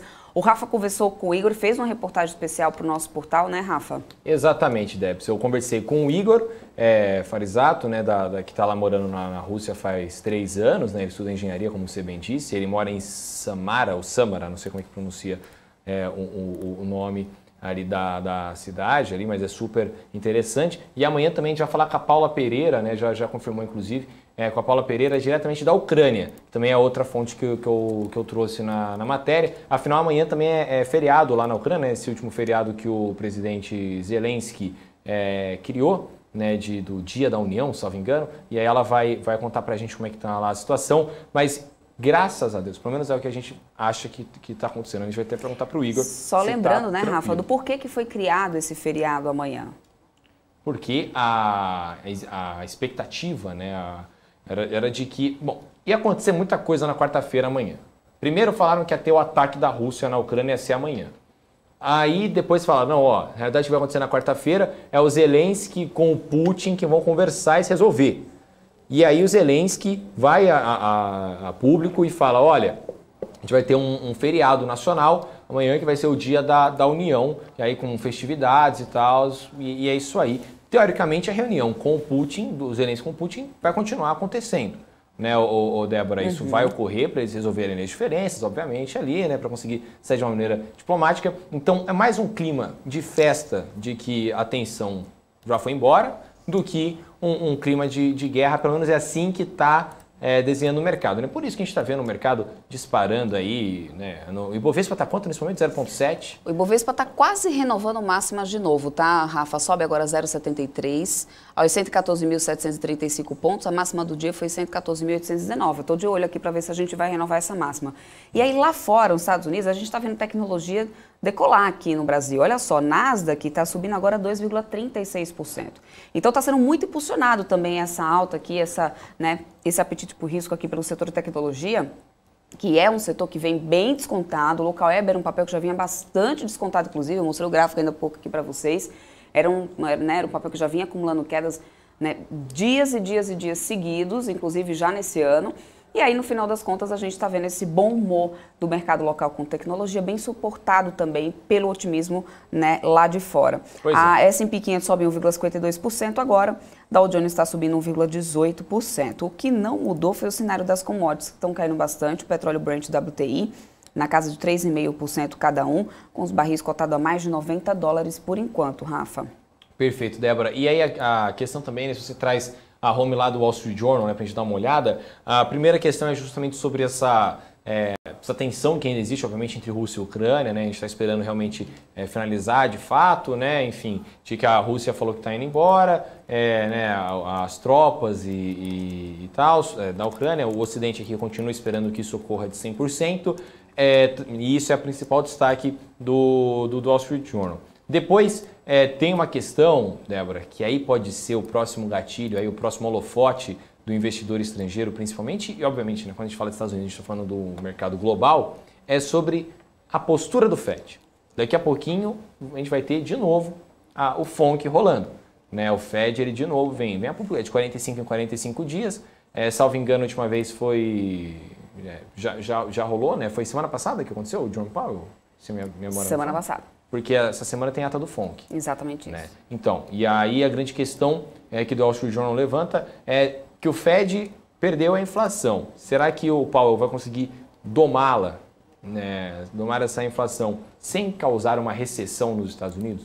Então existe esse perigo de recessão nos Estados Unidos ainda e é justamente tentando prever essa ata do FONC e também a próxima movimentação.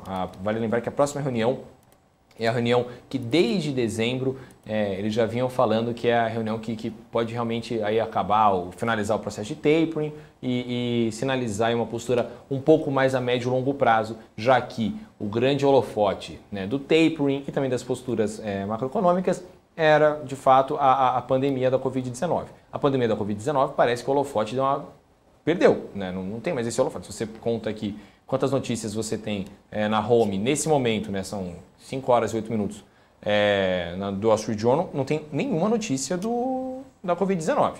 Né? Então, você vê que não é algo que está importando tanto quanto a gente... Inclusive, os papéis das companhias, né, da Pfizer, da Moderna, hoje estavam caindo por causa disso, né, Rafa? Então, não existe um gatilho claro, né?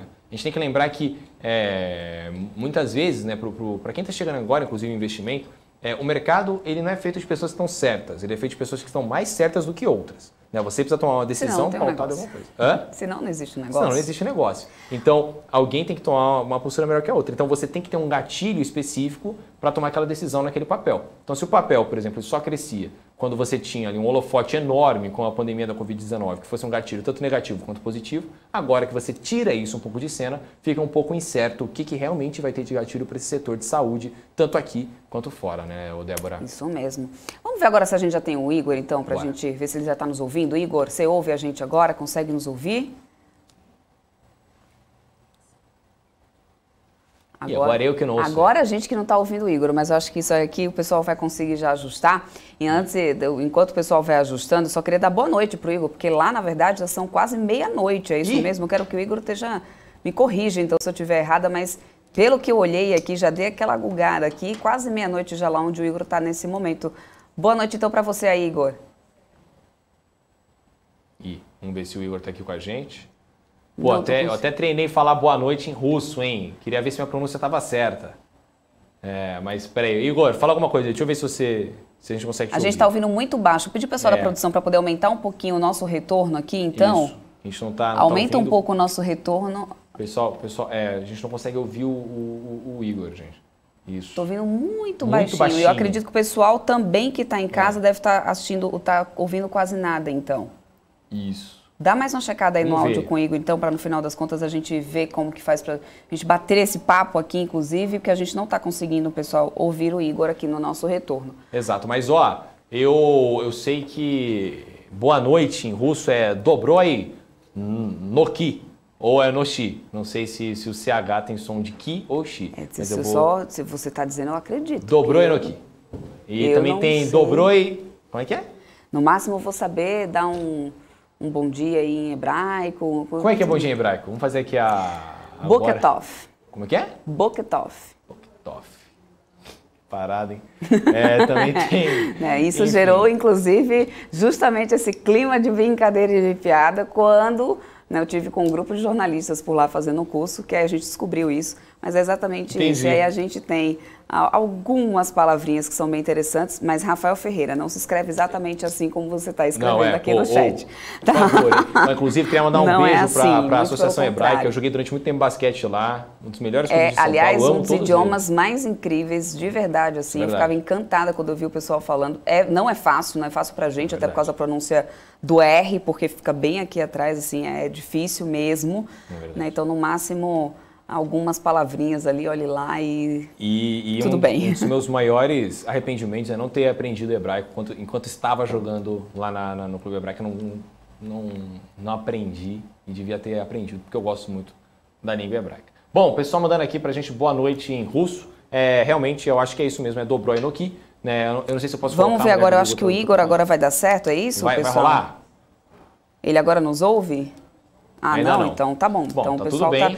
Enquanto isso, vamos dar um giro de notícias aqui, gente, porque olha só, tá acontecendo, né, aquele primeiro processo, né, lá no TCU em relação à privatização da Eletrobras. Então tá em andamento essa primeira decisão, inclusive. Os papéis aqui da Eletrobras já vinham ampliando altas, deixa eu até trazer aqui para o setor separadinho. A LET 6 já está aparecendo por aqui. Aqui a LET 6 e a LET 3, ó. 4,72% para a LET 6, 4,49% para a LET 3. Né? Então, nesse momento, estão ampliando essas altas por causa justamente dessa retomada do julgamento da privatização, né, da Eletrobras no TCU, que está acontecendo nesse momento agora, inclusive. O Vital Rego já falou algumas coisas aí relacionado a essa privatização, diz que não existe neutralidade tarifária com a privatização da Eletrobras e que custo adicional a consumidor em 30 anos pode chegar a 104 bi com a venda da Eletrobras. Né? E essa venda poderia levar a impacto tarifário entre 4,3% e 6,5% ao ano para o consumidor. No Tribunal de Contas da União, agora quem falou sobre isso foi o Vital Rego. Ainda está em andamento esse processo, essa é só uma primeira parte, né? Ainda existe uma expectativa para uma outra parte, inclusive, desse processo de votação e decisão pela privatização da Eletrobras. Mais cedo o Vital Rego também já tinha, ele que votou, foi ele que votou para poder o governo rever as taxas de desconto para novos contratos de concessão, porque ele disse que correção de falhas elevaria valor adicionado aos contratos da Eletrobras para 130 bi. E aí é mais uma questão de ajustes ali realmente, né, da proposta, Rafa, e quem está agora lendo o voto é o Vital Rego lá no Tribunal de Contas da União. Inclusive, eu estou acompanhando isso aqui para ver se a gente vai ter alguma resposta agora ou não sobre essa questão da Eletrobras, que também já vem se arrastando há um tempo. Não é novidade, há muito já se espera por isso, há muito já se fala, existe uma expectativa disso muito grande. Né? Parece que agora o negócio está dando um andamento, ali está se encaminhando um pouco. Por enquanto, é isso que está acontecendo por lá, pelo Tribunal de Contas da União. Rafa. Perfeito, Débora. Inclusive aqui... Só no chat rindo da gente. Gente, pelo amor de Deus, hein? Para de escrever. Vocês estão escrevendo do jeito errado. Eu vou escrever do jeito certo aqui. Eu juro que é para vocês. Eu vou eu fui até checar. Eu falei, será que a Débora fez uma piadinha infame aqui? Não fiz, não. né? Só para me quebrar, mas não, ela fez certo mesmo. É assim que pronuncia. Gente, eu passei um mês lá estudando. Bokertov. É, exatamente isso, Bokertov. E é Bokertov. Aí, exatamente isso. E, inclusive, é assim que chama um grupo que eu tenho no WhatsApp com jornalistas que estavam comigo lá até hoje. Bom dia.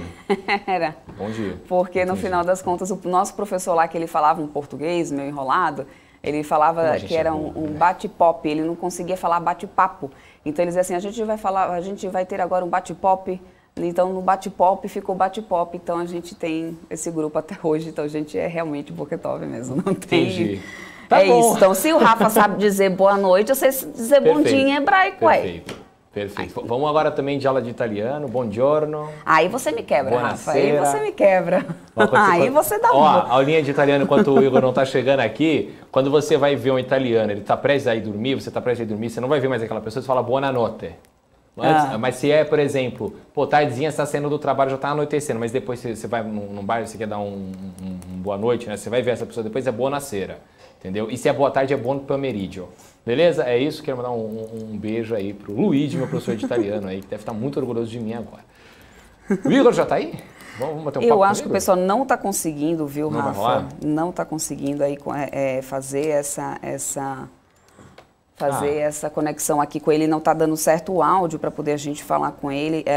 O dispositivo dele está mutando o tempo inteiro. Então a gente vai ficar esperando aí. A qualquer momento, caso a gente consiga aí fechar essa conexão, porque o que a gente queria era trazer para vocês um pouco desse cenário local, pela visão de algum brasileiro, alguém que esteja lá realmente, né? Porque a gente tem visto muito, as notícias que chegam aqui é muito relacionada a essas tensões geopolíticas, mas no final das contas, a população em si aparentemente tem vivido tranquilamente, né, Rafa, por lá. Não tem uma mudança...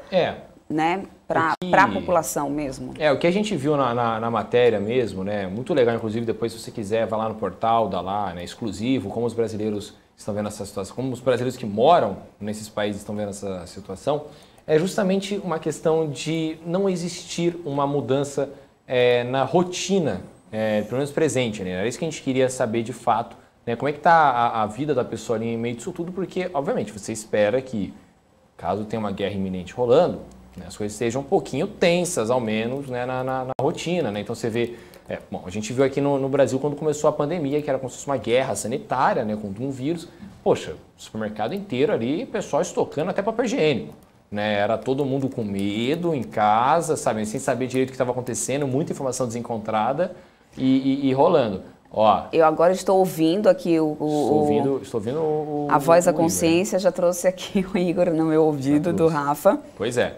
Então, mas voltando rapidinho, então é justamente isso que a gente viu na matéria, né? Eu queria entender se tinha alguma mudança na rotina e não estava tendo, pelo menos. Mas existe também uma questão de a mudança na rotina, né? Essa indiferença, qual que é a ocasião disso? Porque, por exemplo, a Ucrânia está muito acostumada com essa tensão geopolítica no país. Agora eu tenho certeza que vai, porque o Gabriel Monteiro disse assim, pode chamar o Igor. Igor agora nos ouve e a gente vai ouvir o Igor. Boa noite, Igor. Boa noite, Débora. Boa noite, Rafael. Aê! Que ótimo que deu certo, finalmente. Igor. Vamos! É boa noite mesmo, né? Acertei.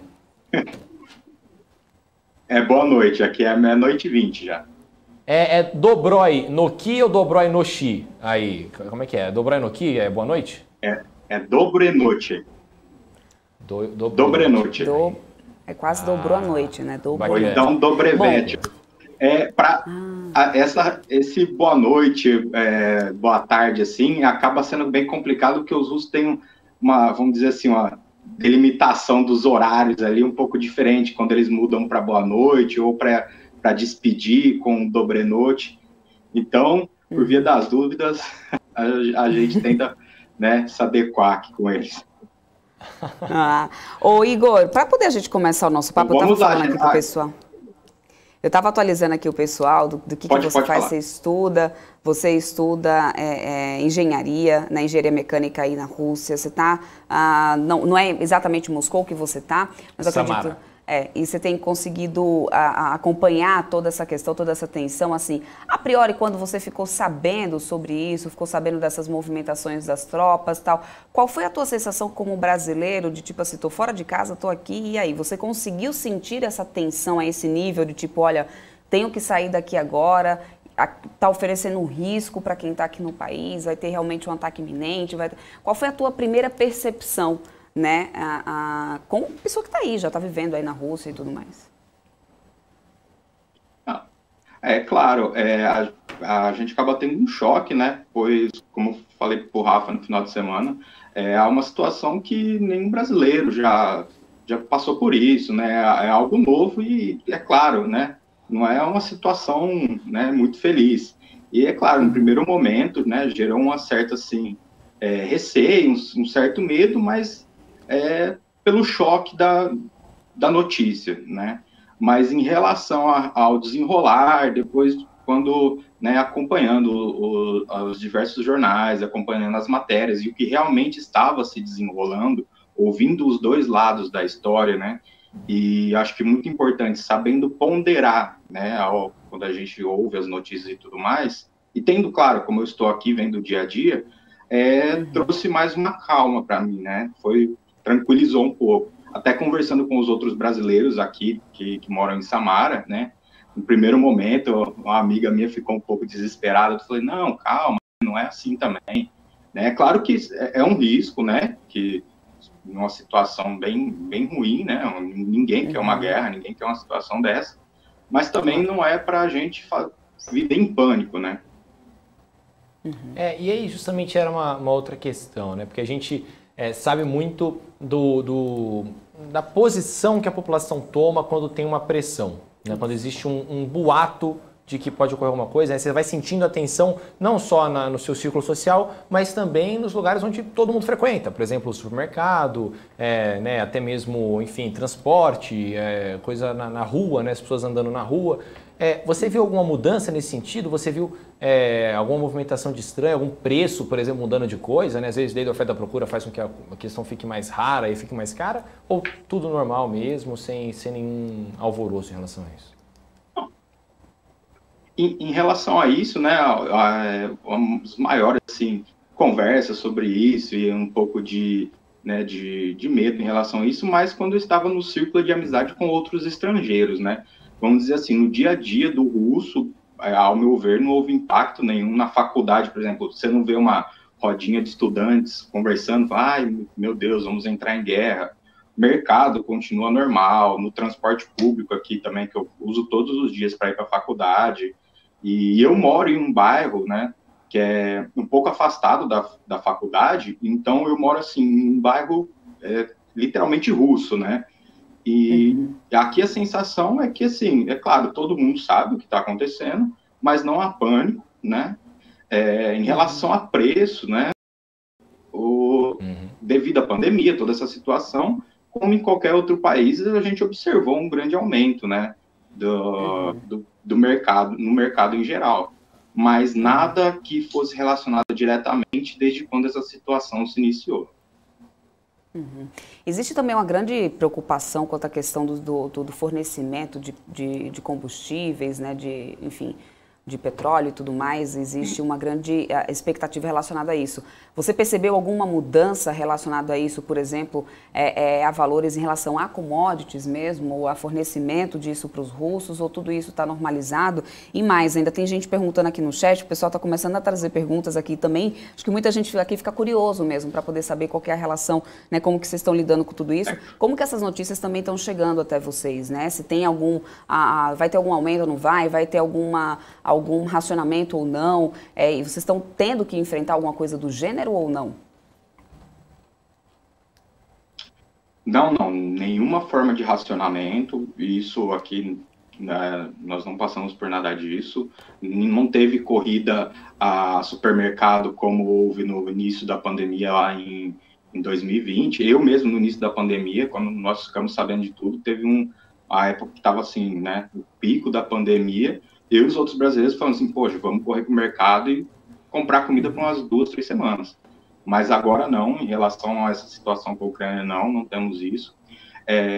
Tendo, assim, em vista comentários, né, de alguns mídias locais, né, sim, há alguns comentários sobre o preço de gasolina e tudo mais, né, produtos do dia a dia, mas não é um pico, por exemplo, em relação no mesmo movimento que nós vemos, por exemplo, no petróleo, quando chega a notícia de uma possível guerra e a gente tem aquele pico no preço do petróleo. Assim, nos produtos do dia a dia, não, mesmo com a gasolina e tudo mais, não observamos isso aqui, não. Perfeito. Agora, o Igor, inclusive lá na nossa conversa, você até citou que tinha até brincado com um amigo seu, né, que era de uma espécie de um tiro de guerra dentro da faculdade. Acho que, talvez tem que ir pra lá, hein, né? Aquela brincadeira que inclusive, né, eu tenho 20 anos de idade, sim. Faz pouquíssimo tempo que eu me alistei e fui dispensado do exército, minha reservista, inclusive teve gente perguntando aqui, reservista não vale mais, tá? Mas falaram assim, vamos ter que mandar o Rafael pra lá, hein? O que você percebeu, né, com o pessoal russo mesmo, em relação a essa questão de talvez ir realmente para uma guerra, né? Alguém, você disse até desse amigo que é de um tiro de guerra, né? Se você tem algum contato com esse nicho mais militarizado da Rússia que teria que, obviamente, ir até a fronteira, né? Enfim, tinham mais de 150 mil soldados lá e se arriscar pela Rússia ali, né, no ataque à Ucrânia. Você viu alguma tensão, uma preocupação desse nicho perto de você ali? Eu brinquei com esse meu amigo e que aqui as universidades, muitas delas, têm, né, como obrigação a educação física, né, o que aí no Brasil a gente acaba tendo mais durante a escola. E dentro da universidade, o aluno pode optar por, né, receber, seria assim, créditos que ele cumpre na faculdade como um ensino, uma educação militar, sabe? Eu acho que até seria um pouco abaixo do que é o nosso tiro de guerra. E a minha faculdade, ela tem um background muito grande no que diz respeito à área militar. Aqui a Universidade de Samara ela é referência na construção de foguetes. Nós temos aqui a fábrica da Progress, que fabrica os foguetes para as cápsulas Soyuz e tudo mais. E não houve nenhuma movimentação assim de correria ou, vamos dizer assim, uma preparação, uma prontidão. Inclusive, próximo à minha faculdade, aí sim, é um quartel do Exército mesmo, de verdade, né? Não dessa, que a gente chama de vaia na cátedra, né? Da faculdade, é um quartel realmente do Exército e segue tudo normal, é coisa de 500 metros da minha universidade, não tem nenhuma movimentação diferente, então, assim, até mesmo nesse meio, né, mais militar, não pude observar algo assim fora do comum. Perfeito. Débora, você tem uma pergunta para aí? Fora isso, não. Eu queria mais era a percepção mesmo. Inclusive, o Henrique Moreira, ele até pediu desculpa se isso já foi falado, ele diz assim, mas qual que é a distância que a cidade que ele reside fica da fronteira com a Ucrânia? Já que a Rússia realmente é imensa, né? Qual que é essa distância, então? É o Henrique Moreira que está perguntando aqui no nosso chat. Eu estou em torno de 1.000 quilômetros, 1.000 e 1.200 quilômetros de distância da fronteira. Uhum. Eu já estive em uma outra cidade, quando eu cheguei à Rússia, que era em Belgorod, que ficava a 20 quilômetros da fronteira. Então, acho que se eu estivesse lá, talvez eu estaria um pouco mais preocupado, mas até mesmo conversando com alguns amigos de lá, eles, assim, têm esse receio, né, de toda essa situação, mas a vida segue normal. Não há um toque de recolher, por exemplo, eu até citei agora há pouco, passei um tempo estudando lá em Israel, por ser um estado que está ali totalmente cercado por inimigos, então quanto mais próximo à fronteira, né, mais situações de alerta se existe para aquela população no local. Então, para essa população que está mais próxima à fronteira, você sabe se está existindo algum tipo de toque de recolher, algum alarme, algo que já foi programado pelo governo russo, alguma orientação, né, para caso de algum ataque iminente? Não tem nenhuma forma de toque de recolher, nada do tipo, né? Você citou alarme, eu lembrei aqui, algo que os estrangeiros acabam se assustando também quando chegam à Rússia. Existe sim um sistema de alerta, né, da cidade, que é em caso de catástrofe, e também incluindo o caso de ataque e agressão à Rússia, por exemplo, um ataque aéreo, algo do tipo, que começam a soar algumas sirenes extremamente altas aqui por toda a cidade. Não tem como você não ouvir. E a primeira vez que eu cheguei aqui em Samara e ouvi essa sirene, eu desesperei, porque parecia, assim, né, um ataque aéreo, eu estava esperando o pior. Mas não, é um sistema de alerta. Oi? Não, é que a Era um Débora... sistema de alerta, é um sistema... Isso, né, que a Débora falou que poderia ser algo pior. O mundo vai cair, a sensação que o mundo vai de ser cair. algo pior. Não. Inclusive, por exemplo, essas sirenes foram usadas no início da pandemia, né, para chamar a atenção. Eu lembro que foi até um domingo à tarde, começaram a soar essas sirenes, e nesse momento eu já sabia, né, que era, às vezes ocorrem alguns testes para ver se o sistema está funcionando e tudo mais, e junto com essas sirenes, alguns carros de polícia estavam passando pelos bairros, anunciando as novas medidas de segurança, que ia ter lockdown, alguns comércios ficariam fechados, mas isso foi lá no início da pandemia, né? Então, assim, voltando um pouco para essa questão da Ucrânia, não há nenhum tipo de toque de recolher ou aviso de, não saia de casa, fique em casa. Quanto a isso, vocês podem ficar tranquilos que aqui segue a vida. Maravilha. Inclusive, aqui, a cidade que você está, Samara, está em que parte da Rússia, Igor? Tá mais perto ali do leste ou do oeste da Rússia? Tá meio que a sudeste de Moscou, né? Mas tá bem aqui nessa região leste, né? A região mais povoada da Rússia. Perfeito. Bom... Maravilha, é isso. Maravilha, viu, Igor?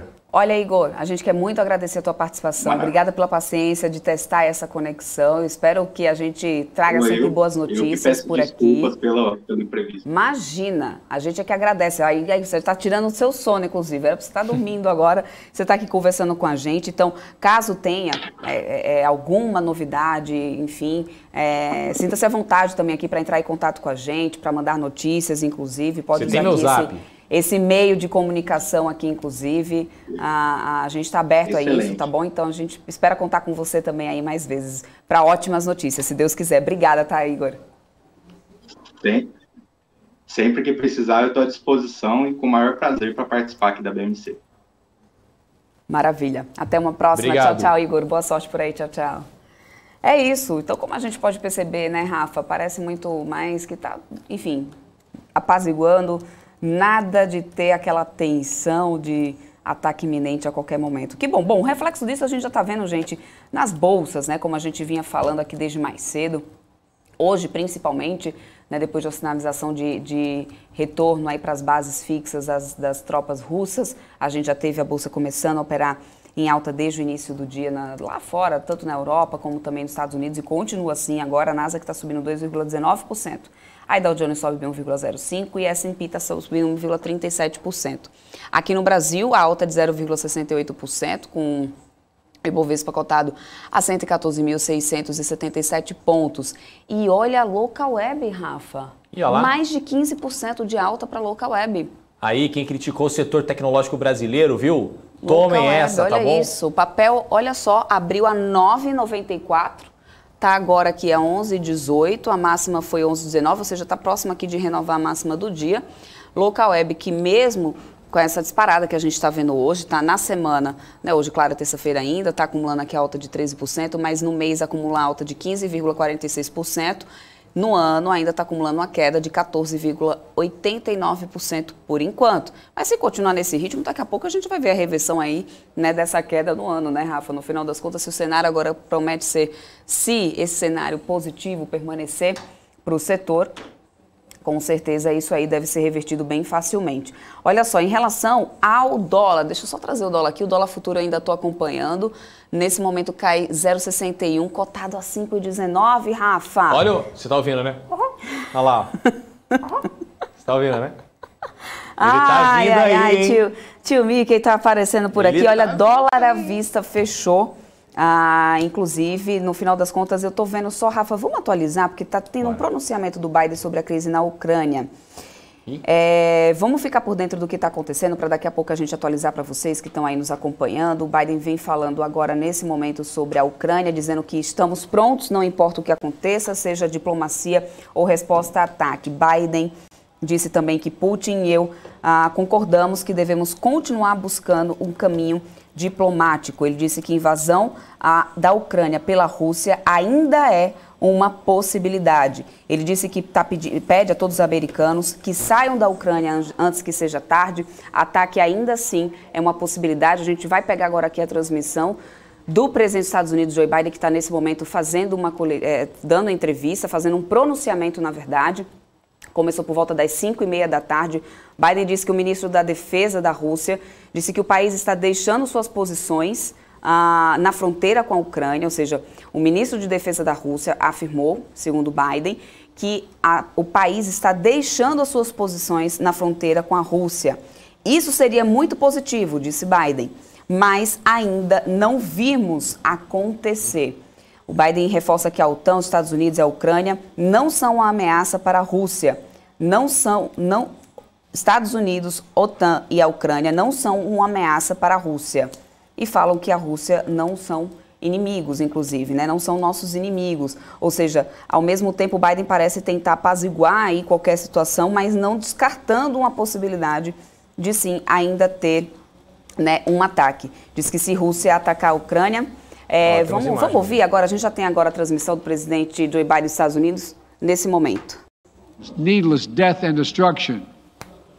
Invading Ukraine will prove to be a self-inflicted wound. The United States and our allies and partners will respond decisively. Os Estados Unidos e toda a aliança da OTAN de forma organizada irá responder caso a Ucrânia esteja sob ameaça.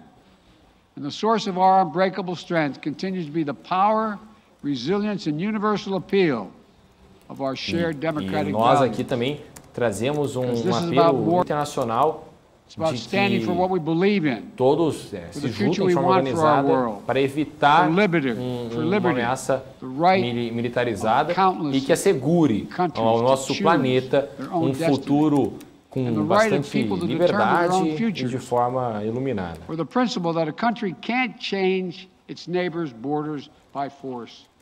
E também, obviamente, no princípio de que o país não pode mudar a fronteira com o outro simplesmente ameaçando de forma militarizada esse país. We will rally the world to oppose this aggression. The United States and our allies and partners around the world are ready to impose powerful sanctions.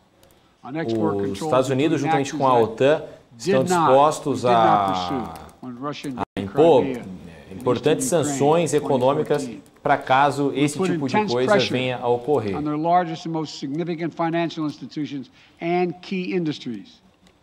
E nós estaremos, inclusive, com uma forte pressão nas instituições financeiras e também nos posicionamentos chaves de todo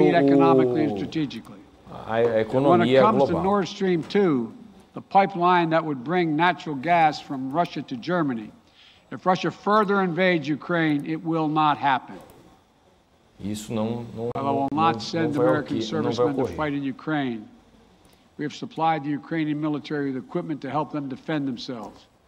We provided training and advice and intelligence for the same purpose. And make no mistake, the United States will defend every inch of NATO territory with the full force of American power. Defender todos os centímetros das fronteiras de países da OTAN. Already, in response to Russia's buildup of troops, I've sent additional U.S. forces to bolster NATO's eastern flank. Os Estados Unidos também vão ajudar a dar essa base a todos da OTAN. We will also continue to conduct military exercises with our allies and partners to enhance defensive readiness. Nós continuamos a fazer exercícios militares com nossos parceiros, nossos aliados, para evitar algo mais perigoso, para assegurar aos nossos parceiros, nossos aliados, de que não teremos um perigo militar. But the American people understand that defending democracy and liberty is never without cost. A Rússia, relembrando por último, a Rússia não vai poder atacar a Ucrânia de forma impune. E nós aqui dos Estados Unidos acreditamos que esse tipo de questão, esse tipo de defesa à democracia e à liberdade é algo que não tem custo, não tem preço. So we are taking active steps to alleviate the pressure on our own energy markets and offset raising prices. Nós iremos tentar trazer ali uma maneira de controlar a pressão nos setores de energia, principalmente afetados pela economia, afetados na economia por essa pressão da Rússia na Ucrânia. We are not seeking direct confrontation with Russia.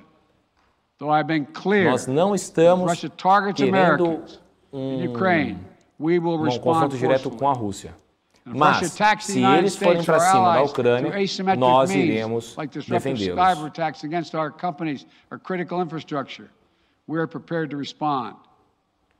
E se eles utilizarem toda a infraestrutura militar que eles levaram para a fronteira, nós iremos responder. Mas a decisão está na mão da Rússia. Se eles quiserem de uma maneira diplomática, a gente resolve. Os dois caminhos estão abertos para a gente. Justamente para assegurar o futuro de liberdade, o futuro iluminado. E nós sabemos que as nações responsáveis ao redor do mundo não irão hesitar em responder contra um ataque da Rússia. Obrigado e eu vou manter vocês informados caso tenha novidade. Ele não vai responder perguntas dos repórteres. Os repórteres estão tentando fazer perguntas ali. Joe Biden, então, saiu ali da sala. Realmente, um discurso que não era o que a gente estava esperando, né, Débora? Brasileiro que está lá na Rússia. Rafa, vamos até fazer uma recapitulação de tudo isso que foi dito. Foi um pronunciamento aí de última hora do presidente dos Estados Unidos, Joe Biden. A gente já vinha acompanhando desde sexta-feira, inclusive aqui, alguns representantes da Casa Branca, secretários aí fazendo alguns pronunciamentos. Na sexta-feira, inclusive, era esperado que o presidente dos Estados Unidos falasse logo após uma reunião que ele estava tendo com o presidente do Canadá, mas isso não aconteceu naquele momento, o momento em que ali surgiu, então, iminente a decisão da Rússia de atacar realmente a Ucrânia, quando Putin teria aí já informado para as forças armadas que se movimentasse ali, se posicionasse na fronteira. Ontem, vimos também secretários falar sobre toda essa situação com a Ucrânia, responder jornalistas ali em coletiva de imprensa, e agora o presidente dos Estados Unidos vem, fala e diz que a invasão da Rússia pela Ucrânia ainda é uma possibilidade, já que os Estados Unidos ainda não conseguiu conferir essa retirada das tropas russas das fronteiras, né, Rafa? Não, e muito se for atacar, eu vou atacar, sabe? Bom, tem dois tipos de analisar isso daí, sendo muito sincero, né, o Débora, fazendo agora uma lógica mais opinativa. Existia muito uma questão também da popularidade do Biden, né, com o presidente dos Estados Unidos ali, uma crítica muito forte da imprensa norte-americana de que o Biden não teria respondido à altura durante todo o momento que a Rússia tentou ali, né, flertou com o ataque à Ucrânia. Né, diferentemente do Putin ali, que é mais na dele, que é mais quieto, né, e vai fazendo as coisas, aí você espera ali uma declaração, tanto é que a gente descobriu que eles iam retirar as tropas, não com o pronunciamento do Putin, foi porque teve televisionado uma reunião dele com o secretário de segurança, ou seja, meio, você vai ver o que eu estou fazando aí, você tira a conclusão que você quiser. O Biden teve ali uma perda de popularidade forte, de que, olha, e aí, você não vai fazer nada? Né, a nação lá, a Ucrânia pode sofrer um ataque porque ela quer entrar na OTAN, que você faz parte, que você é um dos chefes, né, você não vai fazer nada. Então, e teve também uma crítica porque sexta-feira ele fez a reunião com os membros da OTAN, fez a reunião com o primeiro-ministro canadense, Justin Trudeau, e na hora de responder aos repórteres, ele pegou, levantou e foi embora. Foi lá para o retiro rural, para Camp David, e aí fez a reunião no fim de semana com o presidente Putin. E aí a questão era justamente sobre qual que era a postura que ia ser tomada a partir de agora. Porque né, houve essa conversa entre o Putin e o Biden falou, a gente não quer um conflito militarizado, mas não ache que colocando 150 mil soldados russos na fronteira com a Ucrânia, a gente vai ficar aqui parado. A gente também vai mandar, porque a gente também tem soldado aqui, e aí, né, conflito militarizado para tudo que é lado. Rafa, só atualizar o pessoal sobre como que estão as bolsas americanas. Eu de pronto já comecei aqui a acompanhar, inclusive, como é que vinha aí o andamento, né, das bolsas que já vem no otimismo desde o início da manhã, desde os índices futuros que já sinalizavam esse certo alívio, né, nessas tensões geopolíticas. E continuam agora subindo as bolsas americanas, mesmo com esse pronunciamento do presidente Joe Biden, que não pareceu assim tão apaziguador, tão tranquilo, assim, tão otimista aí para tudo ser resolvido de maneira mais diplomática. Dow Jones, mesmo assim, segue subindo, 0,93% por enquanto. Nasdaq se mantém na casa dos 2% de alta, 2,24%. S&P 500 também subindo nesse momento a 1,27%. Nos índices futuros, eu também estou acompanhando aqui nos Estados Unidos, também permanecem as altas. E aqui no Brasil, né, não houve um impacto de imediato, 0,63% de alta, a gente está nos 114.611 pontos. Bem diferente do que a gente, né, quando viu aqui nesses dias, o impacto mais diretamente nas bolsas, um reflexo muito maior, né, no momento que tinha qualquer pronunciamento vindo lá dos Estados Unidos, né? Então, vou ficar aqui aguardando até o fechamento para ver se essa fala do presidente dos Estados Unidos, Joe Biden, que não descartou, né, uma invasão da Rússia pela Ucrânia. Ele disse que isso ainda é uma possibilidade, ele já começou o discurso dele falando sobre isso, né, ele não descarta essa possibilidade da Rússia, então, ainda atacar a Ucrânia, reforçando o que o Biden falou. Ele disse em seguida que estavam prontos, os Estados Unidos estavam prontos, que não importava o que acontecesse, né, que seja diplomacia ou resposta a ataque. Eles estão prontos para as duas situações. Exato. Foi assim que o Biden deixou aí esclarecido sobre a situação agora dessa tensão geopolítica entre Rússia e Ucrânia. Exato. E também tem uma questão, né, Débora, por que vocês estão falando isso se vocês são um canal de mercado financeiro? Vale lembrar que o holofote maior, o gatilho maior, positivo ou negativo, nesse momento na Bolsa norte-americana e, consequentemente, na Bolsa global, porque a gente sabe que se cai lá fora, cai em todo lado, né? É justamente essa questão da tensão entre Rússia e Ucrânia. Por que todo o mercado hoje subindo lá fora? Porque teve a retirada lá das tropas, né? Houve ali, finalmente, uma sinalização de uma lógica. Né? O Putin falou, olha, a gente vai tirar na reunião. O John Kirby, que é o porta-voz do Pentágono, falou, pô, eu duvido que ele tire, mas se for para tirar, então tira, mostra então para o mundo que você não está afim de atacar a Ucrânia, e realmente aconteceu isso. E aí todo mundo falou, beleza, então não vai ter nada. O petróleo caiu, né, porque não teve tanto essa escalada da disparada do petróleo, e as bolsas voltaram a subir, por isso está todo mundo subindo. Agora, a gente precisa ver o quanto que esse discurso do Biden é de fato uma lógica de, olha, a gente ainda acredita numa ameaça iminente da Rússia na Ucrânia, e quanto que é para tentar mostrar uma postura mais firme, né, que era justamente o que ele recebia de crítica da imprensa norte-americana, ali da população norte-americana, muitas vezes, quando você via as pesquisas de popularidade. Né, porque se você pega os últimos presidentes norte-americanos, todos eles eram fortes em relação a possíveis rivais. Né, você pega ali o Obama, o Trump, enfim, todos tinham ali uma postura mais incisiva no discurso. Isso, bom, para quem gosta de analisar política, é muito, muito claro no discurso. Então, tem que ver exatamente qual que vai ser também a resposta e o tom que vai ser adotado pela Rússia em relação a esse depoimento do Biden, que não vem em linha com aquilo que a gente vinha vendo, né, nos últimos 2 dias, né, entre ontem e hoje. Mas também, vamos aguardar. Né, se você pensa ali com o que o Kirby falou ontem no começo do discurso, né, Débora, de olha, a gente está pronto para caso eles queiram atacar, mas a gente quer diplomacia. Talvez aí na média ainda esteja na mesma lógica, né? A gente vai esperar para ver a resposta da Rússia aí, mas acho que vai correr tudo certo. E eu vou continuar de olho aqui nos mercados para ver se vai ter alguma resposta, algum impacto, né, dessa fala do Biden, desse pronunciamento aqui nesses últimos minutinhos do pregão. Enquanto isso, a gente vai bater um papo agora com o Leonardo Alencar, ele que é analista da XP, acompanha os setores de alimentos e bebidas, sucroenergéticos e também agronegócio, já está aqui com a gente. Participem, mandem suas perguntas, aproveitem aqui a presença dele conosco. Muito obrigada pela sua companhia. Leonardo, boa tarde para você.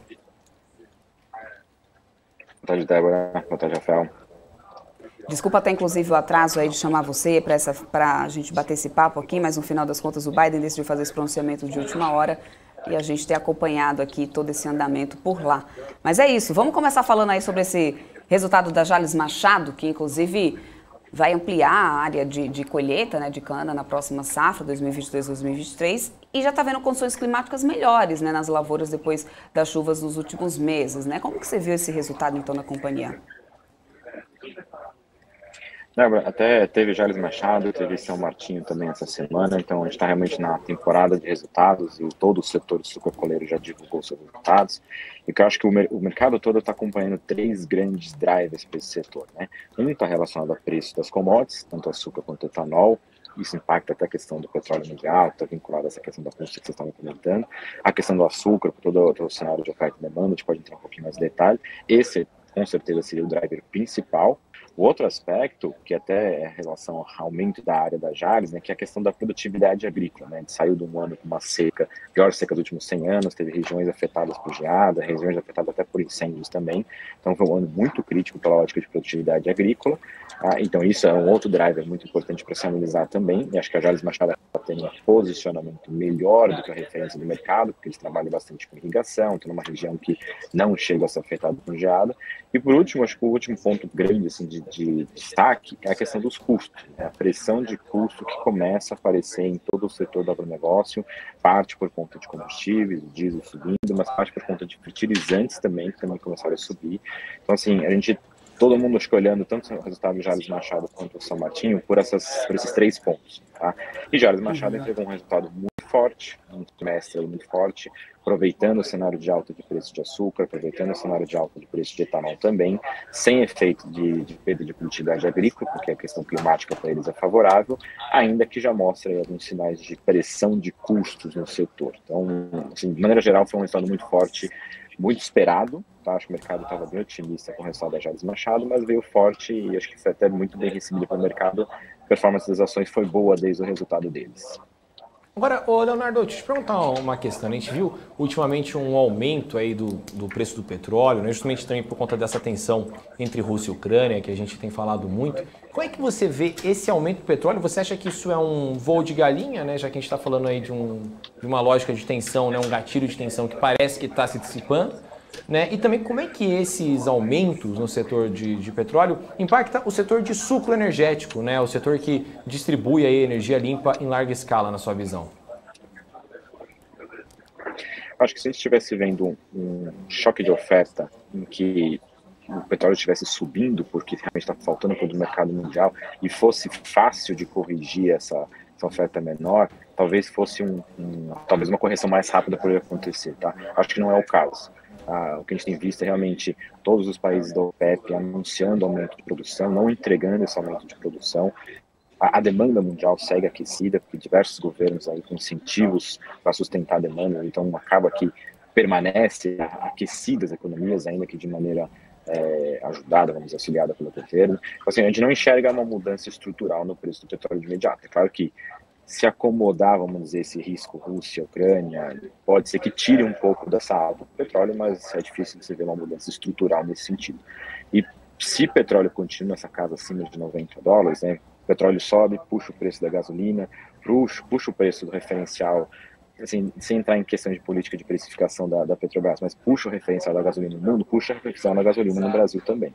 Então, como o etanol, ele é, de maneira geral, 70% do preço da gasolina aqui no mercado brasileiro, então conforme o petróleo sobe e puxa a gasolina, o etanol vai junto. Então, um grande ponto hoje do cenário é que segue favorável, porque a demanda do ciclo Otto positiva, tá? E com essa pressão de alta puxando o preço do etanol também. Então, esse é o grande ponto.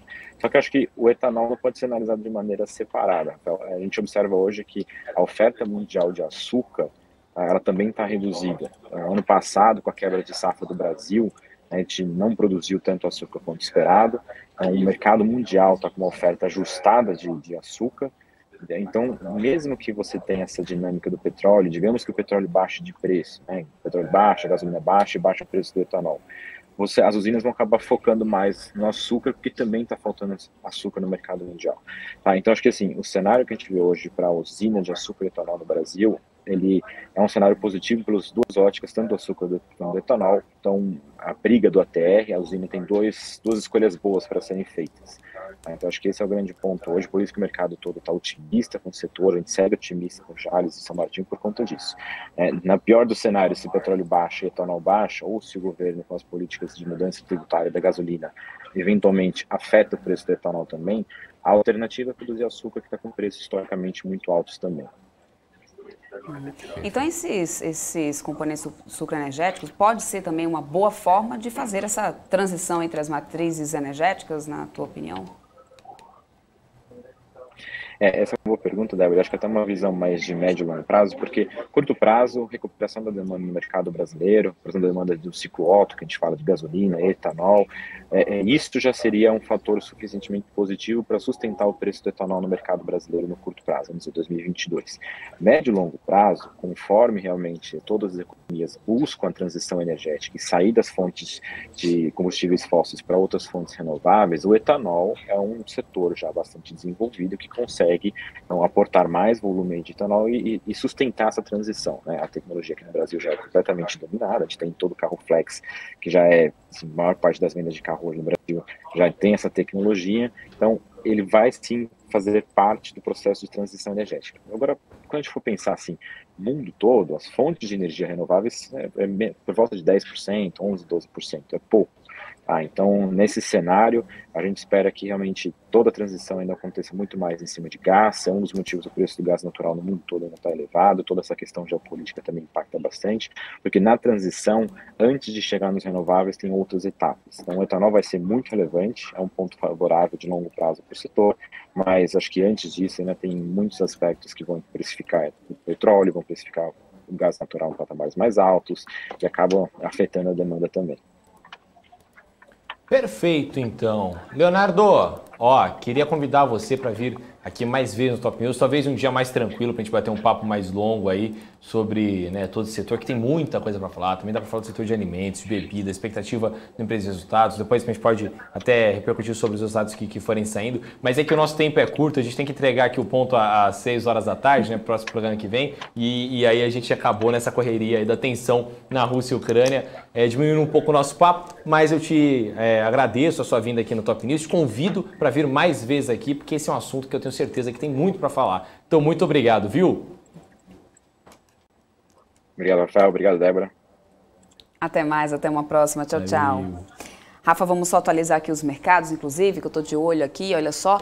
Não teve impacto diretamente, não, nesses últimos minutos, esse pronunciamento aqui, inclusive, do Biden. A gente continua com o Dow Jones subindo 0,18%, S&P 500 S&P 500, os futuros também sobem por lá, mas S&P 500 sobe 1,45%, e Nasdaq está subindo 2,4%, ou seja, percebam que não houve aí uma mudança, né, dessa sensação de alívio, né, nas tensões geopolíticas que o investidor já vinha desde mais cedo, né, com otimismo, aí já avançando um pouco mais um risco. Aqui no Brasil da mesma forma, o Bovespa 0,74% de alta agora, bem mais próximo, né, da alta do dia, está agora em 114.739 pontos, máxima foi de 114.819 pontos.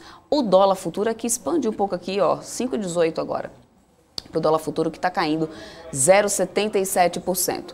Local Web, deixa eu só expandir aqui nosso mapa de calor, inclusive, para quem está acompanhando a gente aí pelo Profit da Nelogica, já abre aí o monitor de mercado, vamos vir junto aqui acompanhando essa cotação. Olha só, Local Web 15,31%, acompanhando esse bom desempenho das bolsas da tecnologia lá nos Estados Unidos.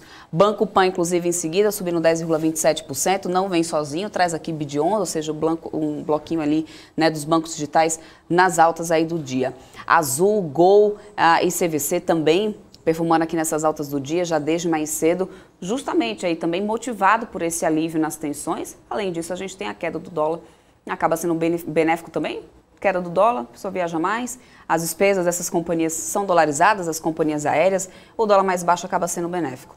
A LET6 está aqui, 5,78%, a gente tem andamento lá da votação, inclusive, sobre a questão da privatização da Eletrobras, a primeira fase ali acontecendo lá no Tribunal de Contas da União. E tem algumas varejistas por aqui também. Nossa, Magazine Luiza sobe 4,78%, a loja Cine está subindo 4,21%, ainda no setor de tecnologia, olha aqui, Cash 3, 4,43%. Nas quedas, do jeito que a gente viu aqui no início do dia, setor de commodities ali, realmente tanto minério de ferro como também do petróleo, lidera nas quedas aqui do dia. 3R Petróleo passou aqui na frente, mais 5% de queda. Depois a gente vem com o CSNA caindo 4,72%, Bradespar 3,86%, Prio 3,13%, a Vale está caindo 2,98%, Klabin 2,44%, Petro 3, 2% de queda, Suzano está caindo aqui 1,75%. Se a gente olhar para a Klabin e Suzano, inclusive, sabemos que essas duas companhias também estão bem vinculadas aí, né, ao dólar. São empresas mais vinculadas à exportação, dólar mais baixo acaba não sendo tão benéfico aí para elas. Mas Local Web, vem que terminando o dia aí, Local Web que a gente viu por tantas vezes, né, liderando baixas hoje, subindo aí, terminando o dia com alta de 15,35%. E o Ibovespa, como eu falei para vocês, mesmo com essa fala do Biden aí de última hora, esse pronunciamento, 114.749 pontos, bem mais próximo aí à máxima do dia, fechando aí no 0,74 por enquanto, né? São 18 horas, cravadinho, bonitinho. E é isso, Rafa, assim a gente vai encerrando aqui o dia de hoje, já acelerando aqui, porque ele está chegando. A nossa programação não termina por aqui. O homem está vindo ele já está aqui do nosso lado. O nosso Bruce Wayne brasileiro, né? Ele, o homem a fera, quem reina no futevôlei da Replay Sports Ipiranga, ele, Marcos Saravalha, aí tá chegando aí.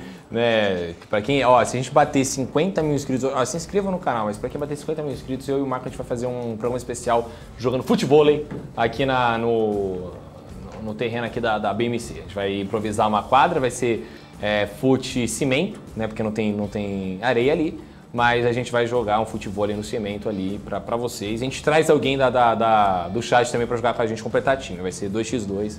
E é isso aí, beleza? Maravilha. Rafa, o MPK tá dizendo que hoje foi um dia em tanto, porque aqui apareceu não, cuidado. Um minuto, calma. MPK que tá dizendo que tá agradecendo, porque ele aprendeu aqui a falar hebraico, aprendeu a falar russo, né? E ele tá agradecendo bastante aqui a mim, a você, inclusive, por isso. Obrigado. Por ele ter... Obrigada por você, pela sua audiência aí, MPK mesmo. Mandaram inclusive pra gente aqui, falaram que estavam da Itália com a gente aqui, você acredita? Olha que legal. Olha, hoje foi Itália, Uruguai, Rússia. Teve Filadélfia. Gente, que demais, hein? Mauro Galizzi mandou aqui: Buonasera a tutti, complimenti per la trasmissione. Grazie Mauro, grazie per il supporto. Tchau. Ó. Que bonitinho. Você viu, né? Sou fã desse garoto. Gente, muito obrigada pela audiência de todos vocês. Vamos ficando por aqui. Eu e o seu Rafael. Amanhã a gente está de volta. Eu a partir das 9h30 da manhã. O Rafa à tarde comigo aqui no fechamento do mercado. Lembrando que amanhã também tem cripto. Certo, Rafa? Exatamente, 7h30 da noite. Ó, amanhã o cripto tá bom, hein?